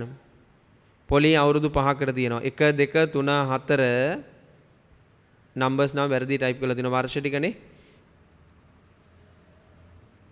1 2 3 4 5 1 2 3 2 1 කියලා වැදිලා තියෙන්නේ. 1 2 3 4 5. ඔය අවුරුදු 5ෙම තියෙන මුළු පොලිය 150 අයින් කරන්න. එහෙනම් මේ වාරික ගෙවන මුළු වාරික වලින් පොලිය අයින් කරාම එන්නේ ගෙවන වාරික වල වර්තමාන අගය. හරිද? එතන එනවා 350. ආයනම් භාවිත අයිතිය ඇති වත්කමේ පිරිවැය මෙන්න කොස්ට් එක එනවා කීයක්ද? මේ ටික එකතු කරාම 500ක්. 500ක්. ඒක අපින් අහන්නේ නැහැ නේද? නෑ. ඊට පස්සේ අපෙන් අහන්නේ මොකක්ද? ජංගම නොවන වගකීම. එහෙනම් කල්බදු ණය හිමි ගිණුමක් හදාගන්න. මේක ඕන වෙනවා ඊළඟ කොටසට උත්තරය හදන්න. මෙන්න කල්බදු ණය හිමි ගිණුම. මේ ඉලක්කම් තුනෙන් එකයිනේ ගන්නෙ. මෙයාවනේ ගන්නෙ. මොකද්ද වත්කම? යන්ත්‍ර 350යි. මේ අවුරුද්දේ පොලිය බැර කරන්න 50ක්. පොලිය බැර කරන්න. පළවෙනි වාරිකයේ ගෙව්වාම හර කරන්න ගෙව්වලු මුදල් 100ක්. දැන් කල්බදු ණය හිමිව බැලන්ස් කරන්න 400යි 400යි 300ක්. මේ 300 කෑලි දෙකකට කඩන්න. ජංගම නොවන current liabilities non current liabilities කියලා කෑලි දෙකකට කඩන්න. ලබන අවුරුද්ද ගෙවන ඉන්ස්ටෝල්මන්ට් එක 100යි. ලබන අවුරුද්ද පොලිය 40යි. 40යි. දෙවන අවුරුද්ද පොලිය 40යි. 60ක් පෙන්නන්න. ඔන්න එක කොටසකට උත්තරය. ජංගම වගකීම 60000යි. ජංගම නොවන වගකීම ගන්න 300න් මේ 60 අයින් කරන්න. 300න් 60 අයින් කරන්න 240යි. ඔන්න එක කොටසකට උත්තරේ. එකට 240යි 0.3යි දෙකට 60000යි 0.3යි.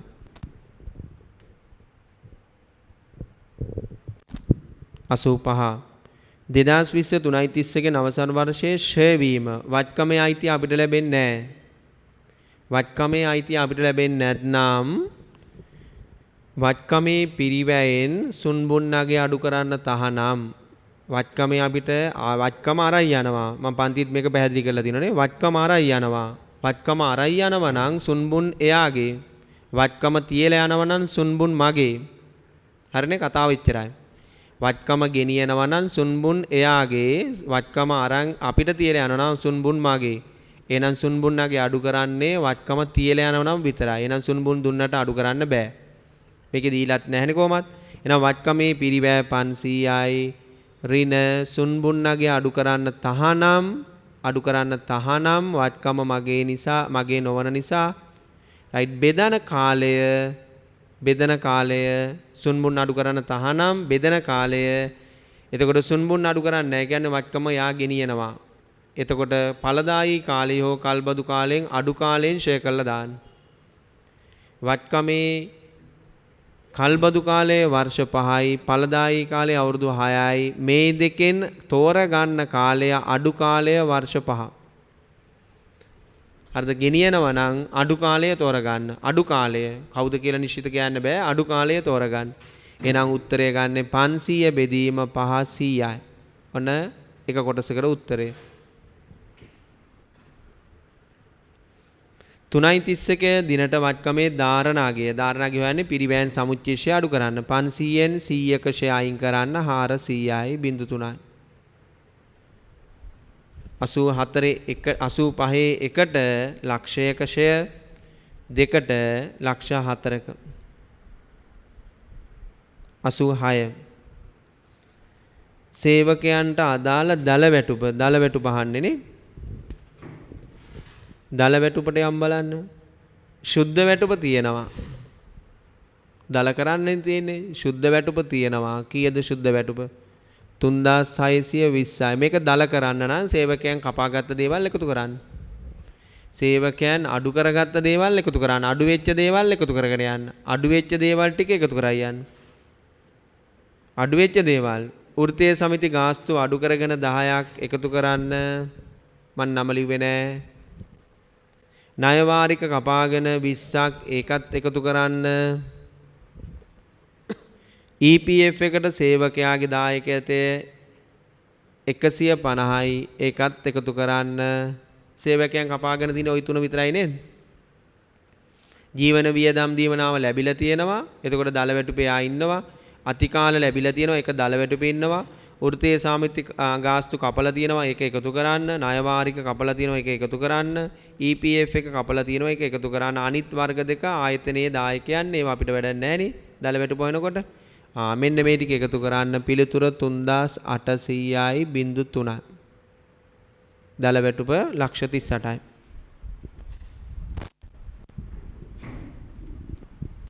87 ලියන ප්‍රශ්නයක් සමාගම විසින් සිදු කර ජීවාණුහරණ ක්‍රියාවලිය නිසා පරිසරයට සිදුවන හානිය පියවීමට රුපියල් ලක්ෂය 10ක වන්දියක් ගෙවිය යුතු බවට පරිසර අධිකාරියක් නැත්නම් සංවිධානයක් විසින් සමාගමට විරුද්ධව නඩු පවරා ඇත. 2020 3.31 දිනට නීතිඥයන්ගේ මතය වන්නේ මේ සඳහා වන්දි මුදලක් ගෙවීමට සිදුවහොත් එහි වටිනාකම නිසි පරිදි කිව නොහැකි බවයි. මේ සම්බන්ධයෙන් එල්කේස් 37 ප්‍රමිතියට අනුව කටයුතු කළ යුතු ආකාරය right පැති දෙකක් කියත මේක ළමයි මේ වගේ පේපරේ ගානක තිබුණොත් පැති දෙකක් කියන්න නිශ්චිත පැත්තක් කියන්න බෑ LK 37ට අනුව මේක අසම්භාව්‍ය වගකීමක් ලෙස අනාවරණය කිරීම විතරක් කරත හැකි වටිනාකම නිශ්චිත වශයෙන්ම හඳුනාගන්න නොමැති නිසා වටිනාකම නිශ්චිත වශයෙන්ම හඳුනාගෙන නොමැති නිසා අසම්භාව්‍ය වගකීමක් ලෙස හෙළිදරව් කිරීමක් කළ හැක ඔන්න එක පිළිතුරක් වටිනාකම නිශ්චිත වශයෙන්ම හඳුනාගෙන නොමැති නිසා අසම්භාව්‍ය වගකීමක් ලෙස හෙළිදරව් කිරීම පමණක් කළ යුතුය. right. තව පැත්තක් කියතේ මේකට ඕනනම් ප්‍රතිපාදනයක් කරත හැකියි. නීතිඥයන් කියනව නේද වන්දියක් ගෙවන්න උනොතින් ගෙවන්න වෙනවා කියලා. හැබැයි වටිනාකම කියන්න බෑ නේද? එහෙනම් කලමනාකරන අත්දැකීම අනුව වටිනාකමක් ඇස්තමේන්තු කරමින් ප්‍රතිපාදනයක් කළ හැකියි. කලමනාකරන අත්දැකීම් අනුව වටිනාකමක් ඇස්තමේන්තු කරමින් වටිනාකමක් ඇස්තමේන්තු කරමින් ප්‍රතිපාදනයක් සිදු කළ යුතුය. පැති දෙකම ලියන්න. ඒක අසම්භාව්‍ය වගකීමක් ලෙස අනාවරණය කරන්නත් පුළුවන්, ප්‍රතිපාදනයක් ලෙස කවුන්ටිං කරන්නත් පුළුවන්. එක පැත්තක් ලියන්න එපා. මට මතකයි එක සැරේක පේපර් එක තිබුණා ওই වගේ ප්‍රශ්නයක් දෙපැත්තම ලියත හැකි. දෙපැත්තම ලියන්න පුළුවන් වෙලාවක එක පැත්තක් විතරක් ලිව්වොත් ලකුණු දෙකෙන් එකයි හම්බෙන්නේ. හරිද? ලකුණු දෙකම ගන්න නම් දෙපැත්තම ලියන්න ඕනේ. 88 89ට ප්‍රශ්නය.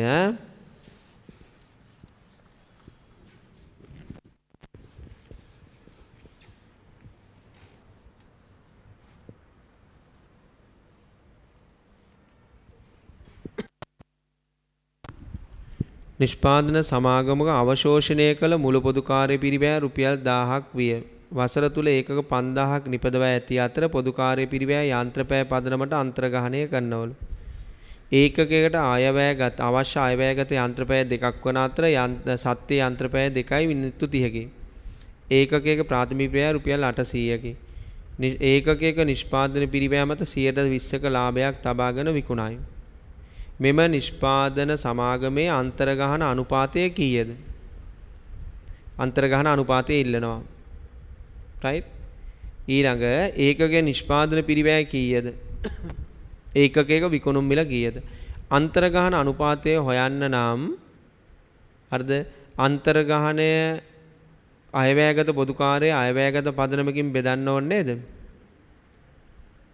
අයවැයගත පොදු කාර්යය ඇත්තේ නැහැ. මෙතන අයවැයගත පොදු කාර්යය මේ ලක්ෂ 10ක් දීලා තියෙන්නේ.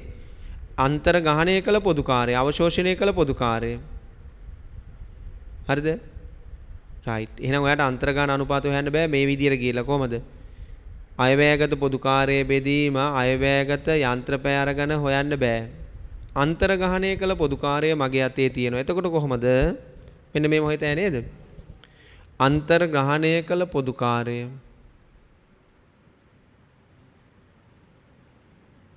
මේක හොයන්නේ කොහොමද? මේක හොයන්නේ මේක සමානයි අන්තර්ගහන අනුපාතය වැඩි කිරීම. අන්තර්ග්‍රහන අනුපාතය වැඩි කිරීම සත්‍ය යන්ත්‍රපෑ මේ ගානට අනුව. කොහොම නේද අන්තර්ගහණය කළ පොදු කාර්යය හොයන්නේ? අන්තර්ගහණය කළ අනුපාතය වැඩි කරන්න සත්‍ය යන්ත්‍රපෑයෙන්. ඔන්න ඔතනින් අපිට අන්තර්ගහන අනුපාතය හොයතෑ. මෙයාට x දාලා අනිත් ටික දාන්න. අන්තර්ගහණය කළ පොදු කාර්යය මම බිඳුනක් ඉදින් ලියන්නද? 1000යි. සත්‍ය යන්ත්‍රපෑය ගත හැකි කොතනද? සත්‍ය යන්ත්‍රපෑය තියෙනවා එක ඒකකයකට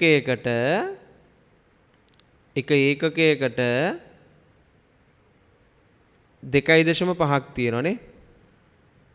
2.5ක් තියෙනවා. එක ඒකකයකට 2.5ක් තියෙනවා. හරි නේද? එක ඒකකයකට 2.5ක් තියෙනවා. එතකොට මෙතන සත්‍ය යන්ත්‍රපෑ එක ඒකකයකට 2.5යි. මේගොල්ලෝ හදනවා ඒකක 5000ක්. එහෙනම් මේ තියෙන්නේ මුළු අන්තර්ගහණය කළ පොදු කාර්යය. එක ඒකකට 2.5 නම් ඒකක 5000ක් වෙනුවෙන් කීයක් තියෙනවද කියලා ඉස්සෙල්ලා හොයාගන්න. 2.5 ඒවා 5ක් හොයාගන්න ඉස්සෙල්ලම. හරිද? එහෙනම් දැන් සුළු කරාම එනවා 10යි x වැඩි කිරීමක් තියෙනවනේ. x වැඩි කිරීම මෙතන වැඩි කරාම කීයද එන්නේ? 12.5යි.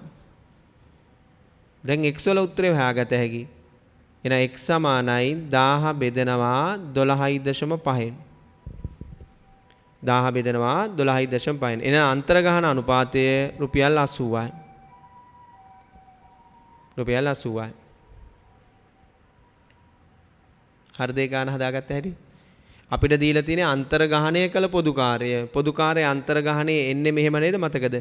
අන්තර්ගහන අනුපාතයක් සත්‍ය යන්ත්‍රපෑ ගාණෙන් වැඩි කරාම මේ ගානට අනුව. හැබැයි දීලා තියෙන්නේ මුළු කාලච්ඡේදෙටම අදාළ අන්තර්ගහණය කළ පොදු කාර්යය. එතකොට මෙතන සත්‍ය යන්ත්‍රපෑ ගාණ ඒකකයකට දීලා තියෙන්නේ 2.5. 2.5 ඒවා 5000කට කීයද? 12.5ක්. 12.5ක්. ඒතර එක ඒකකයකට කීයද? එක යන්ත්‍රපෑයකට අන්තර්ගහන අනුපාතය කීයද? රුපියල් 80 බැගින් අන්තර්ගහණය වෙලා. ඒකකයක නිෂ්පාදන පිරිවැය. දැන් පුළුවන් නේ ඒකක නිෂ්පාදන පිරිවැය හොයන්න පුළුවන් නේ. කොහොමද හොයාගන්නේ? ප්‍රාථමික පිරිවැය. ප්‍රාථමික පිරිවැය අපිට දීලා තියෙනවා රුපියල් 800යි. මේකට පොදු කාර්යය අන්තර්ගාහණය කරන්න. පොදු කාර්යයේ පිරිවැය අන්තර්ගාහණය කරන්න. දැන් අපි අන්තර්ගාහන අනුපාතය හොයාගත්තා. යන්ත්‍ර පැයකට 80යි. පැයකට 80යි. භාණ්ඩයක් හදන්න යන්ත්‍ර පැය 2.5ක් යනවා. 2.5යි. එක භාණ්ඩයකට 2.5යි. එහෙනම් එතන යනවා 200ක්. එහෙනම් ඒකකයක පිරිවැය රුපියල් 1000යි. මෙතින ඒකකයක නිෂ්පාදන පිරිවැය උඩින් ආවේ මොකද්ද? යන්ත්‍ර පැයක අන්තර්ගාහන අනුපාතය රුපියල් 80. යන්ත්‍ර පැය 2.5ක් යනවා එකක් හදන්න. රුපියල් 200යි. right. 3. ඒකකයක විකුණුම් මිල නේද? එහෙනම් ලාභය තියාගන්නේ කොහමද? පිරිවැයට 20%. එහෙනම් මේකට ලාභය එකතු කරන්න. පිරිවැයට 20%. 1000ට 20%.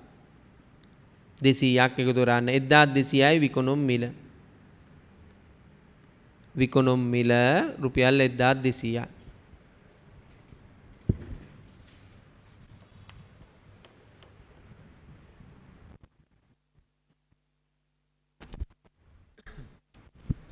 ප්‍රශ්නාංක 90.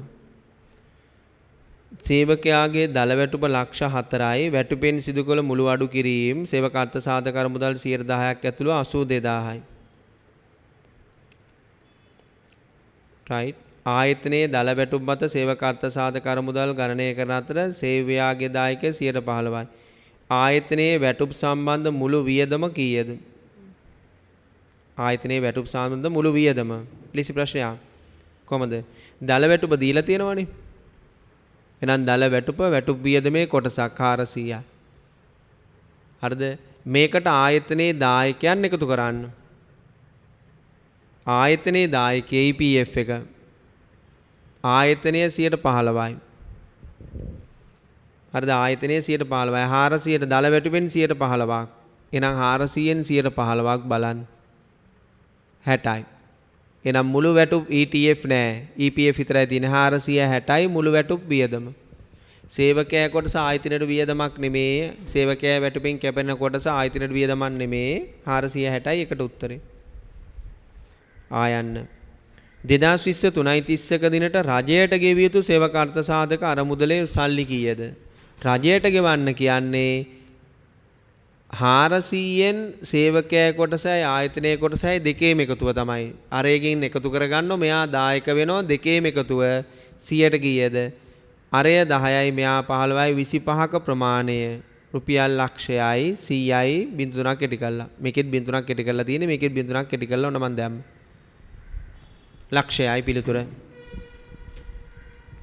සේවකයා කොටසයි ආයතනයේ කොටසයි දෙකම එකතු කරන්න. 293ට පිළිතුරු සපයන්න මේ කොටස අරගෙන. පොදු කාර්යයෙන් තියෙන්නේ පොදු කාර්යයෙන්.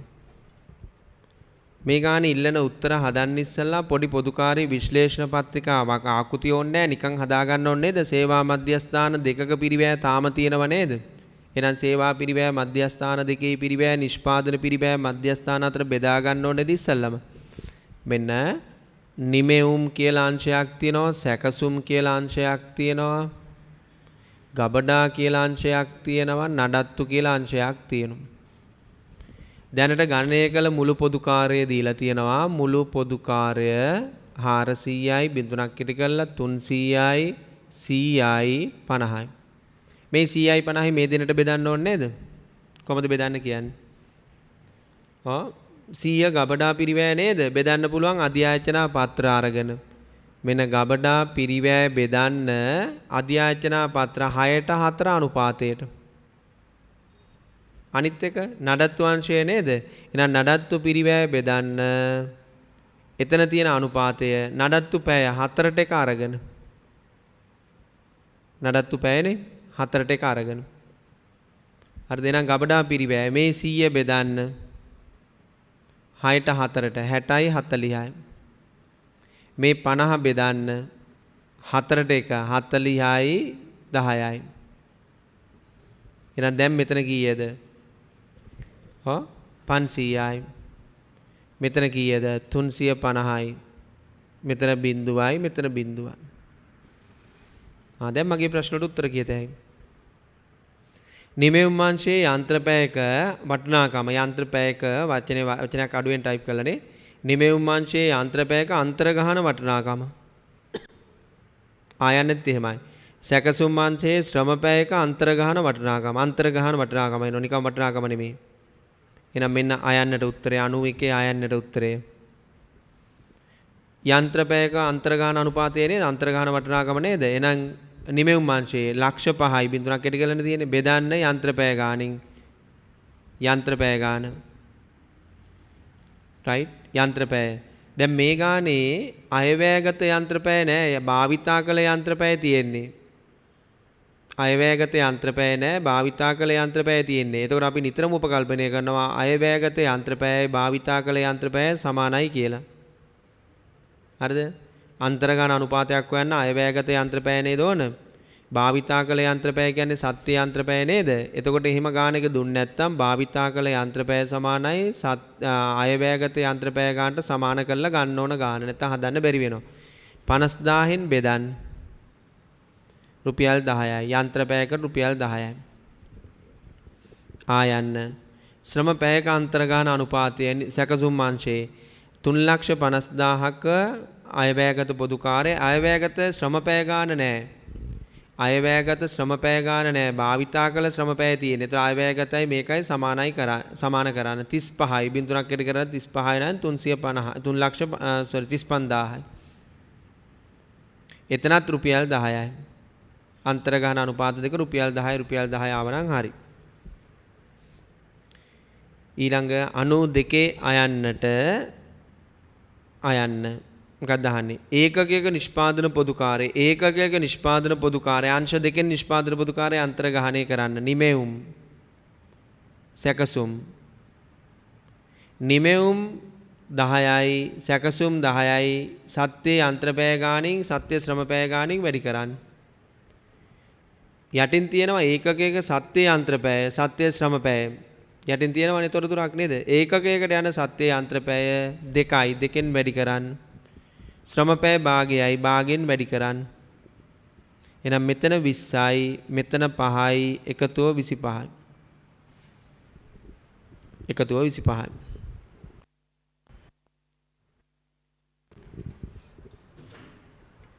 ඊට පස්සේ ඒකකයක නිෂ්පාදන පිරිවැය ඉල්ලනවා ආයන්නේ නේ. මෙන්න ඒකකයක නිෂ්පාදන පිරිවැය ප්‍රාථමික පිරිවැය කීයද? 500යි.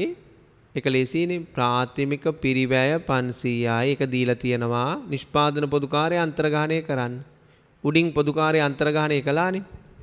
කීයද? 25යි. එහෙනම් එකතුව 525යි නිෂ්පාදන පිරිවැය. මෙන්න ආයන්නේ උත්තරේ. උඩින් අන්තර්ගහණය කරලා ඉවරයිනේ. ආයි හොයන්න දෙයක් නැහැ නේ.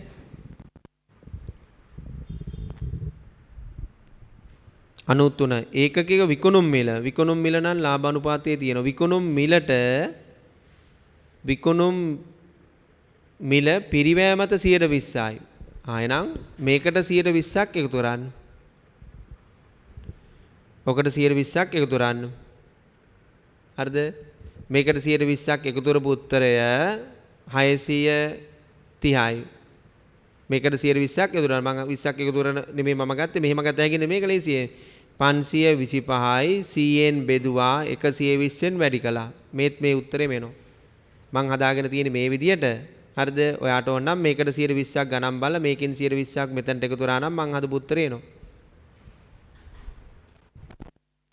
94 නිෂ්පාදන ව්‍යාපාරික ද්‍රව්‍ය මිලදී ගැනීමේ අංශය භාවිතා කරන මූලාශ්‍ර ලියවිලි 5ක් දැක්වේ. මූලාශ්‍ර ලියවිලි 5ක් දීලා මේ මූලාශ්‍ර ලියවිලි අනුපිළිවෙලින් සකස් කරන්නලු. ද්‍රව්‍ය මිලදී ගන්න ක්‍රියාවලිය අනුපිළිවෙලින්. ඉස්සෙල්ලාම එන්නෝල් ළමයි මෙතනින් පළවෙනි මූලාශ්‍ර ලියවිල්ල ගැනුම් අධ්‍යයනා පත්‍රය C එන්න ඕන මුලින්ම. ඒකට හේතුව ගබඩාවකින් මිලදී ගන්න අංශයට මුලින්ම දැනුම් දීමක් කරන්න ඕනේද භාණ්ඩ උමනා මිලදී ගන්න කියලා. ඒක තමයි MRN Material Requisition Note එක. නෑ Purchase Requisition Note එක නේ PRN එක Purchase Requisition Note එක PRN එක. ඊළඟ උමනා වෙනවා ටෙන්ඩර් කැඳවන්න. ගැනුම් දෙපාර්තමේන්තුවෙන් ටෙන්ඩර් කැඳවනවා. මිල විමසන්න. B එක දෙවෙනිවට. තුන්වෙනුවට ඒ ටෙන්ඩර් කැඳවුවෙන් පස්සේ සැපයුම් කරුවෙක් තෝරාගත්තාම ගැනුම් මැනුම් PO එක යවනවා පර්චේස් ඕඩර් එක යවනවා තුන්වෙනුවට ඒක. හතරවෙනුවට භාණ්ඩ බාර දීමේ පත්‍රයක් අපිට එවනවා. භාණ්ඩත් එක්ක බාර දීමේ පත්‍රයක් එනවා ඩිලිවරි නෝට් එක 4 D. 5 ගබඩාවට භාණ්ඩ දාගන්නකොට භාණ්ඩ ලැබීමේ පත්‍රයක් හදනවා GRN එක. GRN එක 5ට එන්නේ E. පිළිතුරු අංකය 1.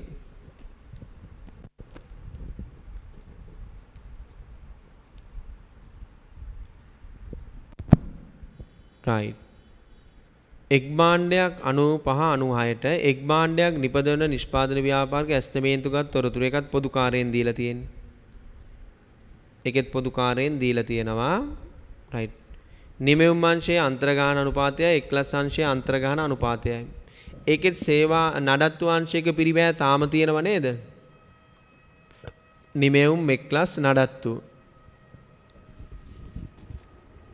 මෙවුම් එක්ලස් නඩත්තු එකතු වෙච්ච මුළු පොදු කාර්යය 1,95,000යි 1,05,000යි 50,000යි තියෙනවා. දැන් නඩත්තු පිරිවැය බෙදා ගන්න ඉස්සෙල්ලම නඩත්තු පිරිවැය බෙදමු. මොකද්ද පදනම? නඩත්තු පිරිවැය බෙදන්න කියන්නේ කොහොමද? සේවාවන් සමසමව. නඩත්තු අංශයේ නිමෙවුම් එක්ලස් අංශයට සේවාවන් සමසමව. එහෙනම් මේ 50,000 දෙකට බෙදා ගන්න. 25,000 බෙදා ගන්න. එතකොට මෙන්න එක් රැස් වෙච්ච මුළු පොදු කාර්ය පිරිවැය ලැබෙනවා 2,20,000යි 1,30,000යි. දැන් අන්තර්ගාන අනුපාත දෙක හොයමු. මොකද්ද පදනම අන්තර්ගාන අනුපාත? නිමෙවුම් යන්ත්‍රපැය එක්ලස් ශ්‍රමපැය.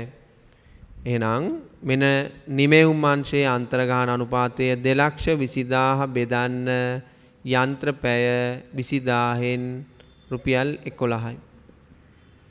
එක්ලාස්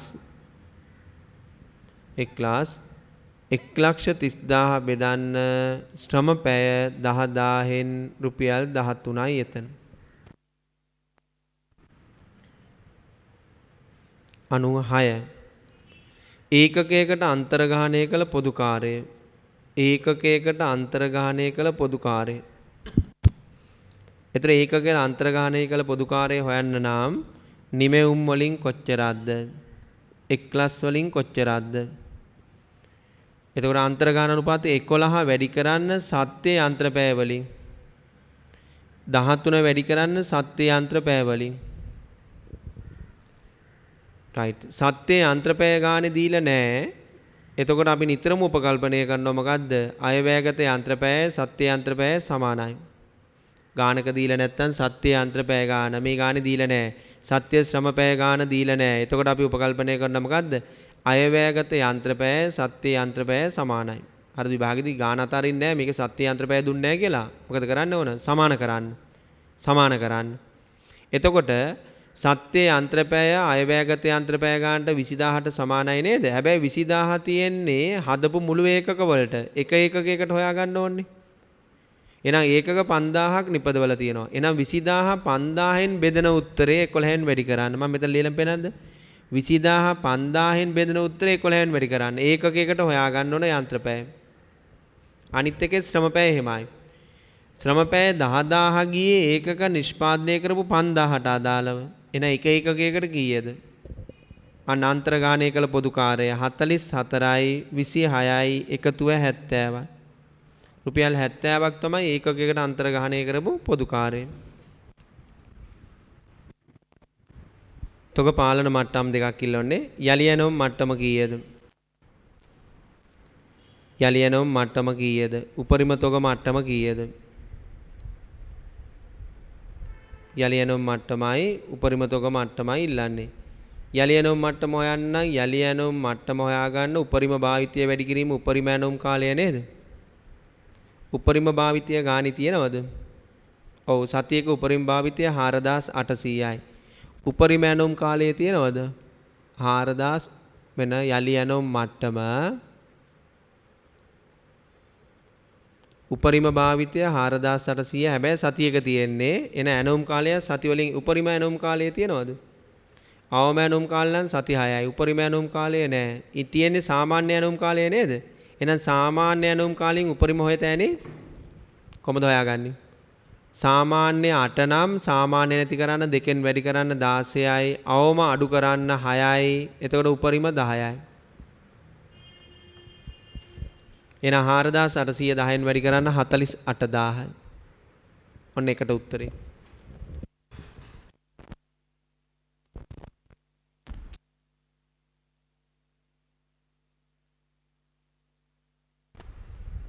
ඊළඟ උමනා වෙන්නේ උපරිම තොග මට්ටම නේද? රයිට්. උපරිම තොග මට්ටම හොයාගන්න යන්නේ. උපරිම තොග මට්ටම හොයාගන්නේ මේ සූත්‍රය දාලා නේද? උපරිම තොග මට්ටම සමානයි යලි ඇනුම් මට්ටම. ඒක ටිකක් සංකීර්ණ නිසා මම හදලා පෙන්නනවා. යලි ඇනුම් මට්ටම ධන යලි ඇනුම් ප්‍රමාණය ඍණ අවම භාවිතය වැඩි කිරීම අවම ඇනුම් කාලය. ටිකක් පොඩි තැනක සංකීර්ණතාවයක් තියෙන නිසා මම ලියලම හැදුවා. උපරිම තොග මට්ටම යන්නේ යලි ඇනුම් මට්ටම ධන යලි ඇනුම් ප්‍රමාණය ඍණ අවම වැඩි කිරීම අවම කාලයනේ. රයිට්. මේකේ දන්න ඉලක්කම් ආදේශ කරමු. යලි ඇනුම් මට්ටම උඩින් හොයාගත්තා 48000යි. යලි ඇනුම් ප්‍රමාණය පේන්න නැහැ පොඩ්ඩක් තියාගත්තා. අවම භාවිතය ගාණි තියෙනවනේ. අවම භාවිතය සතියක අවම භාවිතය 1800යි.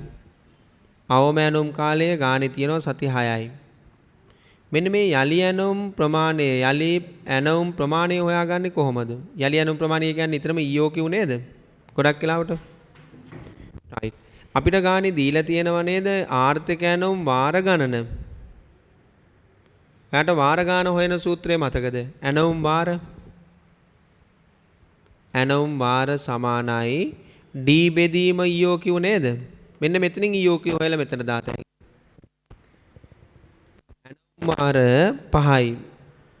D හොයාගන්නේ කොහොමද? උපරිම භාවිතයයි අවම භාවිතයයි අපි ළඟ තියෙනවා. එතකොට අපිට උමනා වෙන්නේ රයිට් D හොයාගන්න. සතියක උපරිම භාවිතයයි සතියක සතියක උපරිම භාවිතය අවම භාවිතයයි තියලාක අපි කරන්නේ සතියක සාමාන්‍ය භාවිතය අරගන්නවා. 1800 ධන 4800 උපරිමයම එකතු කරලා අපි සාමාන්‍ය භාවිතය අරගන්නවා. මට D කියන්නේ වාර්ෂික අවශ්‍යතාවය. එතකොට උපරිමයි අවමයි ඉන්න ගානක උපරිම එකතු කළා අවම එකතු කළා දෙකෙන් බෙදුවා. හරිද? වාර්ෂිකයට හොයන්න නම් අපිට දැන් එන්නේ සතියකට. අවුරුද්දට තියෙන සති 52න් වැඩි කළා. අවුරුද්දකට තියෙන සති 52න් වැඩි කළා. අන්න D හොයන හැටි. එහෙනම් D එනවා මෙතන උත්තරේ 171යි 600ක් එනවා. ඒක මෙතනට දාන්න. 71යි 600 බෙදීම EOQ ටිකක් අමාරුයි ගාන පඩ ලැබෙනවා. EOQ සමානයි 171යි 600 බෙදීම 5 34යි 320යි. මේක අරගන්න මෙතනට. අපි නිතරම යලි ඇනුම් ප්‍රමාණය කියන්නේ ආර්ථික ඇනුම් ප්‍රමාණය හෝ ඊට ආසන්න ප්‍රමාණයක්. එහෙනම් 34යි 320 අරගන්න. අන්න දැන් උපරිම තොග මට්ටම එනවා ඔයාට 71යි 520.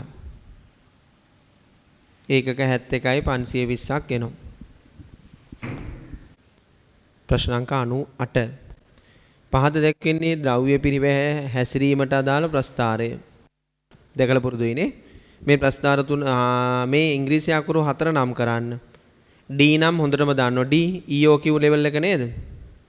ද්‍රව්‍ය පිරිවැය වල තියෙන්නේ D EOQ නේද? මුළු පවත්වාගෙන යාමේ පිරිවැයයි මුළු අත්පත් කර ගැනීමේ පිරිවැයයි දෙක ඡේදනය වෙන අවස්ථාවේ වරකට මිලදී ගන්න ප්‍රමාණය නේද EOQ කියන්නේ. එහෙනම් D EOQ.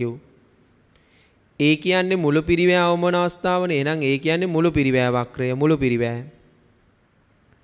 B පවත්වාගෙන යාමේ පිරිවැය තමයි ගේන්න වැඩි වෙන්නේ. හරිද? ගේන්න පවත්වාගෙන යාමේ පිරිවැය වැඩි වෙනවා. එහෙනම් B කියලා කියන්නේ මොකද්ද? මුළු පවත්වාගෙන යාමේ පිරිවැය. හරිද? ගේන ප්‍රමාණය වැඩි වෙන්න අත්පත් කර ගැනීමේ පිරිවැය අඩු වෙනවා. මොකද එකවරකට අපි ගොඩක් ගේනවා කියන්නේ අපිට යන්න වෙන වාර ගාන අඩුයි. ඒතර අත්පත් කර ගැනීමේ පිරිවැය අඩු වෙනවා. එහෙනම් C කියන්නේ මුළු අත්පත් කර ගැනීමේ පිරිවැය. ආයි මං කියන්නද හරි පිළිවෙලට A මුළු පිරිවැය B මුළු පවත්වාගෙන යාමේ පිරිවැය C මුළු අත්පත් කර ගැනීමේ පිරිවැය D ආර්ථික ඇණවුම් ප්‍රමාණය EOQ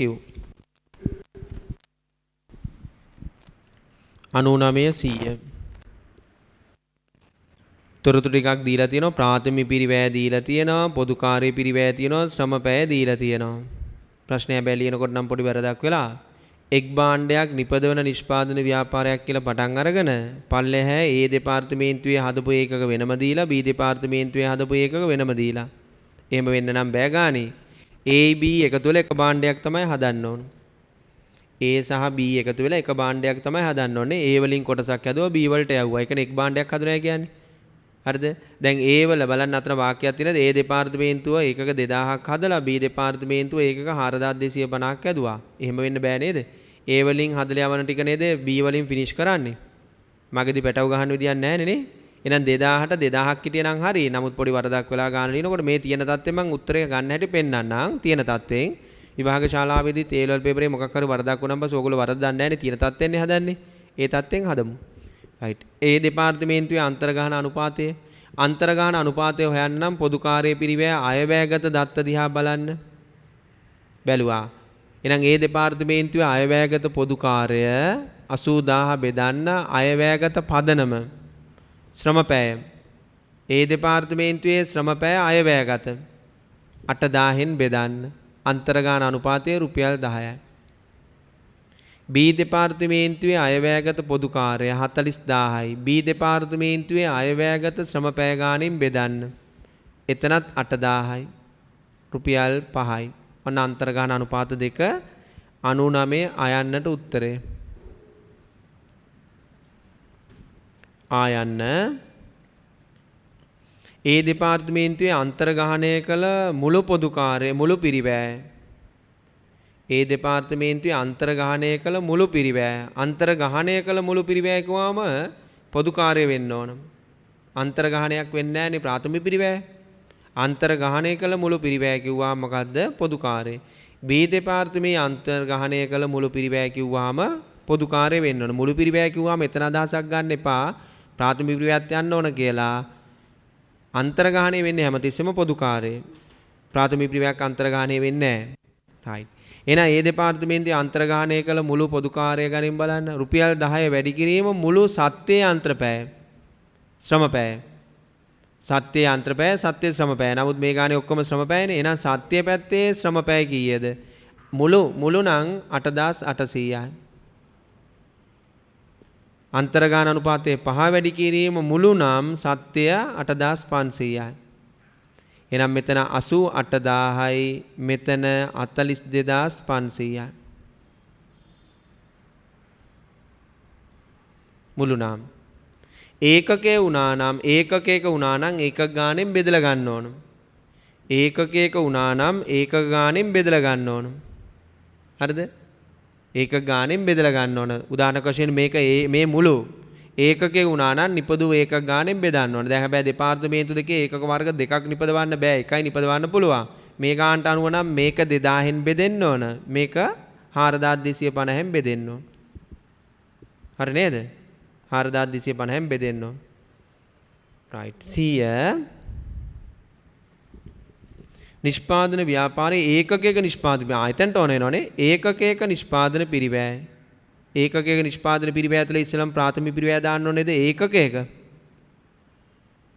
ප්‍රාථමික පිරිවැය දාන්න ඕනේද ඒකකයක රයිට් ඔන්න දැන් තමයි ගැටලුව ඇති වෙන්නේ මොකද්ද ප්‍රාථමික පිරිවැයන් දෙකක් තියෙනවා A වල B වල හරිද එතකොට A වලින් හදලා තියෙන ඒකක ගාණයි B වලින් හදලා තියෙන ඒකක ගාණයි වෙනස් වෙලා එතකොට ඔයාට මේ ගාණට අනුව හදන්න වෙන්නේ ඒකකයක ගන්නකොට මෙහෙම නේද රයිට් ප්‍රාථමික පිරිවැය හැමතිස්සම සත්‍ය ගන්නේ 1,10,000 බෙදන්න A වල හදපු ඒකක ගාණ 2000න් හරිද B වලදී ගන්න වෙන්නේ මේ A වලදී B වලදී ගන්න වෙන්නේ ප්‍රාථමික පිරිවැය 60000 බෙදන්න මෙහෙම වෙන්න බෑ මේකේ 2000ක් හදනකොට ඊළඟ එකේ 4250ක් වෙන්න බෑ දෙන්නම එකතු වෙලා එක භාණ්ඩයක් හදන්න එතකොට පොඩි වරදක් වෙලා ගන්න ලියනකොට මම තියෙන විදිහට හදන්න 4250න් බෙදන්න හරිද රයිට්. ඊට පස්සේ නිෂ්පාදන පොදු කාර්යය. නිෂ්පාදන පොදු කාර්යය. මම මේ දෙකේ උත්තරයක් දාන්න ඕන. මෙතන 55ක් එනවා. මෙතන බෙදෙන්නේ නැති නිසා 14.11ක් එනවා. 14.11. නිෂ්පාදන පොදු කාර්යය AB. මේ උඩින් ආවේ මුළු අන්තර්ගානය කළ පොදු කාර්යය 88000ක් ආවනේ. ඒක ඒකක ගාණෙන් බෙදන්න 2000න් 44යි. මෙතන ආවේ 42500ක්. ඒක ඒකක ගාණෙන් බෙදන්න. ඒක ගාණ වෙනස් වෙන්න බෑ. නමුත් මෙතන දීන විදිහට ඔහම ගන්න. එතන රුපියල් 10යි. එහෙනම් ඒකක නිෂ්පාදන පිරිවැය 123.11යි. ගාණේ එතන නිෂ්පාදනය කරපු ඒකක ගාණේ වරදක් තියෙනවා. හරිද? ඒක නිසා තමයි ඔහම උනේ. මෙහෙම වුණා නම් ඒත් වැරදි නෑ. ගාණ ලිපිකනට පොඩි වරදක් කියලා තියෙනවා. මෙහෙම වුණා නම් ඒත් වැරදි නෑ. A වල 2000ක් හැදුවා. B වල රයිට් හැදුවා අපි හිතමු 1400ක්. A වල හදුවා B වලට යවුවා. ඒ කියන්නේ දෙපාර්තමේන්තුවක පිළිවෙලට දීලා තියෙන්නේ. හරිද? එතකොට A වල 2000ක් හදලා B වලට 2000ක් යවුවාම 1400 හදලා තියෙන්නේ. එහෙම වෙන්න පුළුවන්. නමුත් ඉතින් මේකෙත් උපකල්පනයක් කරද්දී B වල හදලා A වලට යවුවයි කියලා. ඒතර B වල 4750ක් හදලා A වලට යවුවාම A වලින් හදලා තියෙන්නේ 2000. එමත් ඉතින් උපකල්පනය කරලා හත්යගේ වරදක් නෑ ගන්න. ලොකු වරදක් නෑ. නමුත් තියෙන විදිහට හදදෑ ගන්න. රයිට්. ඔන්න SQ5 අවසන් උනේ ඔහොමයි. SQ5 අවසන් උනේ ඔහොමයි. හරිද? අපි ඊළඟ ආපහු හදනවා. තව වීඩියෝ එකකින් ඔයගොල්ලන්ට එනවා මොකද්ද? SQ7 කියන ටියුට් එක. SQ7 එකත් හදලා උත්තර බලාගෙන ඉන්න. හරිද? ඔයගොල්ලන්ට සර් ඒකත් YouTube එකේ හරි කොහේ හරි තැනක ඔයාට දාවි. ඒකෙත් ප්‍රශ්න 100ක් තියෙනවා. ඒ ප්‍රශ්න 100 රෙකෝඩින් එක ඔයගොල්ලන්ට අනාගතයේදී ලැබෙයි. right.